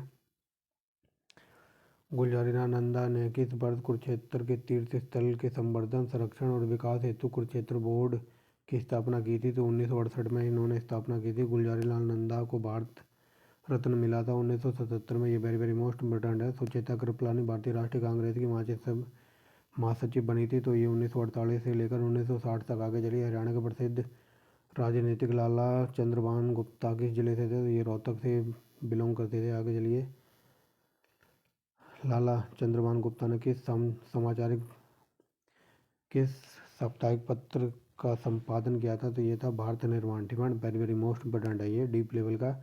अगर ये पूछ रहे भारत निर्माण किसका साप्ताहिक पत्र था तो ये लाला चंद्रभान का। और ये कैसा समाचार पत्र था तो ये सप्ताह में एक बार यानी कि सप्ताह में एक बार छपता था। किशन दास का जन्म हुआ था 1926, वेरी वेरी मोस्ट इम्पोर्टेंट। आगे देखिए। हरियाणा, ठीक है। हरियाणा विकास पार्टी के कोषाध्यक्ष रहे किशन दास ने राष्ट्रपति से कब पद्मश्री से सम्मानित हुए थे तो राष्ट्रपति ने इनको पद्मश्री से सम्मानित किया था 1976, very very most important. Chaudhary Bansilal का संबंध भिवानी से था, ये लॉलीपॉप है। और बंसीलाल ने विकास पार्टी का स्थापना की थी 1996। नेक्स्ट देखिए क्या कहता है। हरियाणा में किस महिला राजनीति को भारत की प्रथम महिला राज्यपाल और हरियाणा की पहली महिला विधानसभा सदस्य होने का गौरव प्राप्त है तो ये चंद्रावती, ठीक है। वेरी वेरी मोस्ट इंपॉर्टेंट है ये। फ्रेंड्स समझ गए होंगे। अब कुछ लोग सोच रहे होंगे कि हरियाणा की जो पहली महिला विधानसभा अध्यक्ष बनी थी तो वो सन्नो देवी था। ठीक है, तो वो लोग गलत हैं। अगर ये पूछ ले विधानसभा की स्पीकर कौन बनी थी, पहली लेडीज स्पीकर कौन थी, तब आंसर होगा सन्नो देवी। बट यहाँ पर पूछा विधानसभा की पहली सदस्य थी जो कि प्रथम उपराज्यपाल भी बनी थी, तो वो थी चंद्रावती। ठीक है, क्लियर हो गया होगा। जब ये पूछ लेना कि हरियाणा की पहली विधानसभा की स्पीकर कौन बनी थी, फिर आंसर होगा सन्नो देवी। ठीक है, आगे चलिए। हरियाणा की पहली महिला राजनीतिक जिन्होंने एक राज्यपाल के रूप में कार्य किया था, ये देखिए चंद्रावती हैं। आगे चलिए। प्रसिद्ध प्रसिद्ध भारतीय राजनीतिक सुषमा स्वराज का जन्म हरियाणा के अम्बाला डिस्ट्रिक्ट में हुआ था। ठीक फ्रेंड्स, आगे देखिए। निम्नलिखित में से कौन सा कथन फ्रेंड यहाँ पर बताना, निम्नलिखित में से कौन सा कथन सुषमा स्वराज के अकॉर्डिंग सही है। तो चलिए देखिए। ये 27 वर्ष की आयु में 27 वर्ष की आयु में 1979 में बीजेपी में शामिल हो गई थी, ये सही है। वर्ष 1998 में दिल्ली की प्रथम महिला मुख्यमंत्री बनी थी, ये भी सही है। और 2014 से लेकर 2019 तक मोदी सरकार में विदेश मंत्री रही थी, तो ये सारे के सारे सही हैं according to the Sushma Swaraj. आगे चलिए। सुषमा स्वराज क्या, ठीक है, सुषमा स्वराज प्रथम बार सूचना और प्रसारण मंत्री बनी थी 1996। आगे देखिए। अंदर अरविंद केजरीवाल, तो ये हरियाणा के हिसार जिले से बिलोंग करते हैं। आगे चलिए। केजरीवाल ने किस सामाजिक संगठन की नींव रखी थी, तो परिवर्तन यानी कि चेंज। आगे चलिए। निम्नलिखित में से किसे ब्रिटिश सरकार द्वारा सर की उपाधि दी गई थी, चौधरी छोटू राम को। डिफेंस। आगे चलिए। हरियाणा के किस व्यक्ति को जूट किंग तथा जाटों का दानवीर भामाशाह कहा जाता है, तो ये सर छोटू राम को। डिफेंस, चौधरी छोटू राम। आगे क्या बोल दिया, सेठ चौधरी छाजू राम को कहा जाता है। डिफेंस, याद रखना। आगे चलिए। किस व्यक्ति को काल को, डिफेंस, किस व्यक्ति के काल को जाट संरक्षण, एक सेकंड रुको। डिफेंस, तो अब चलिए थोड़ा पानी आनी पिया है। डिफेंस, तो यहाँ से ना, तो मैं ये कह रहा था अगर क्वेश्चन ये बन जाए कि सबसे ज़्यादा जाटों को संरक्षण किस मुगल बादशाह ने दिया था, तो मोहम्मद शाह रंगीला के टाइम डिफेंस सबसे ज़्यादा जाटों को संरक्षण वगैरह प्राप्त हुआ था according to the Mughal empire. Defence, Mughal जब हमारे देश पर छाए हुए थे तो सबसे ज़्यादा जाटों को संरक्षण किसने दिया था, मोहम्मद शाह रंगीला ने। डिफेंस, ये कई बार डीप में पूछ लेगा, तो यहाँ देना। चलिए। डिफेंस, किस व्यक्ति के काल को जाट शिक्षण संस्थान का स्वर्ग स्वर्ण युग कहा जाता है, तो ये कहा जाता है उदय सिंह मान को। डिफेंस, आगे चलिए। उदय सिंह मान। आगे चलिए। यहाँ पर बताना कौन सा कथन सही है, तो देखिए बताना है। डिफेंस, तो रामकृष्ण गुप्ता के अकॉर्डिंग यहाँ पर बताना कौन सा कथन सही है, तो चलिए देखते हैं। इन्होंने 1955 में डालमिया सीमेंट फैक्ट्री में मजदूर संघ की स्थापना की थी, ये वेरी वेरी मोस्ट इम्पोर्टेंट है। इन्होंने 1960 में दादरी में गांधी मेमोरियल एजुकेशन सोसाइटी की स्थापना की, ये सही है। इन्होंने दादरी में दादरी में से प्रवर्तित कर पुनः चरखी दादरी कर दिया, ये सही है। Very very most important. मतलब ये कह रहा है कि जो पहले दादरी का नाम था, एक सेकेंड, ठीक है, मतलब ये क्वेश्चन ये कह रहा है कि जो पहले दादरी का नाम था ना, तो दादरी का नाम था दादरी डालमिया। डिफेंस, तो ये रामकृष्ण गुप्ता ने दादरी डालमिया से दोबारा इसका नाम बदलकर चरखी दादरी कर दिया था। डिफेंस, तो ऑप्शन नंबर डी, ये सारे के सारे सही हैं। आगे चलिए। हरियाणा के महेंद्रगढ़ जिले में डिफेंस किस योग गुरु का जन्म हुआ है, तो बाबा रामदेव। डिफेंस, आगे चलिए। योग गुरु बाबा रामदेव का बचपन का नाम था राम किशन, जो कि कभी नहीं पूछा जाएगा। आगे चलिए। हरियाणा के योग गुरु और आयुर्वेद को बढ़ावा देने के लिए राज्य का ब्रांड एम्बेसडर बाबा रामदेव को बनाया गया है। नेक्स्ट देखिए। योग गुरु बाबा रामदेव ने दयानंद ग्राम में पतंजलि योग शक्तिपीठ की ट्रस्ट की शुरुआत की थी 2006 में। नेक्स्ट देखिए क्या कहता है। ब्रिटिश आर्मी के सैनिक छेल्लू राम हरियाणा के किस जिले से थे, तो छेल्लू राम का डोमिसाइल था भिवानी का। डिफेंस, ऐसे याद रखेंगे। निम्नलिखित में से किसे मरणोपरांत विक्टोरिया मेमोरियल मेडल से मिला था, तो ये छेल्लू राम को इनको मरने के बाद विक्टोरिया क्रॉस मेडल से सम्मानित किया था अंग्रेजों ने। आगे चलिए। किस नॉन कमिश्नड अधिकारी को द्वितीय विश्व युद्ध के दौरान विक्टोरिया मेडल मिला था, तो ये था उमराव सिंह। डिफेंस, आगे चलिए। ब्रिगेडियर होशियार सिंह का जन्म, तो ये सोनीपत के थे। नेक्स्ट देखिए। 1971 में भारत पाक युद्ध में अद्वितीय वीरता का प्रदर्शन करने वाले उमराव डिफेंस उमरांत को परमवीर चक्र से कब सम्मानित किया गया था, तो ये 1971 71, ठीक है। ये 1971 में मिला था। तो ये थे मेजर होशियार सिंह, ठीक है। ये वेरी वेरी मोस्ट इंपॉर्टेंट है। अब बट ये कई जगह 1971 की जगह 1972 भी लिखा मिलेगा बोर्ड पर, तो याद रखना। किसे 1971 में भारत पाक युद्ध के दौरान वीरता का प्रदर्शन करने के उपरांत परमवीर चक्र से सम्मानित किया था। तो ये थे ब्रिगेडियर होशियार सिंह, ठीक है। ये उपरांत लिखा हुआ है क्या, ठीक है। तो चलिए आगे देखते हैं। पूर्व सेना, ठीक है। पूर्व थल सेना प्रमुख जनरल दीपक कपूर का कार्यकाल था। तो ये 30 सितंबर से 2007 से 31 मार्च 2010। आगे चलिए, निम्नलिखित में से कौन भारतीय सेना के अध्यक्ष रहे तथा बाद में भारत के विदेश मंत्री बने थे। तो general BK Singh, very very most important. Admiral Sunil Lamba का संबंध, तो ये पलवल से हैं। नेक्स्ट देखिए, आगे देखिए क्या कहता है, ठीक है। जनरल दलबीर सिंह सुहाग का जन्म हरियाणा के झज्जर डिस्ट्रिक्ट में हुआ था। Very very most important. आगे देखिए, प्रसिद्ध आर्य समाज के उपदेशक पंडित बस्ती राम का जन्म, तो ये खेड़े सुल्तान में हुआ था। नेक्स्ट देखिए, हरदेव साय का जन्म, तो ये 1892 में हुआ था। Very very most important. Tohana में स्टैंड फॉर्म बनाया था, तो ये कर्ण सिंह ने बनाया था। Very very most important. Karan Singh को किस मेडल से विभूषित किया था। तो इनको मिले थे रक्षा मेडल, समर सेवा मेडल और स्वाधीनता दिवस रजत जयंती मेडल, ठीक है। ये सारे के सारे मिले थे इनको। आगे चलिए, बलराम, ठीक है। बलराम लेदुसर का जन्म कब और कहाँ हुआ था। तो 19 अगस्त 1924 को सिरसा में हुआ था।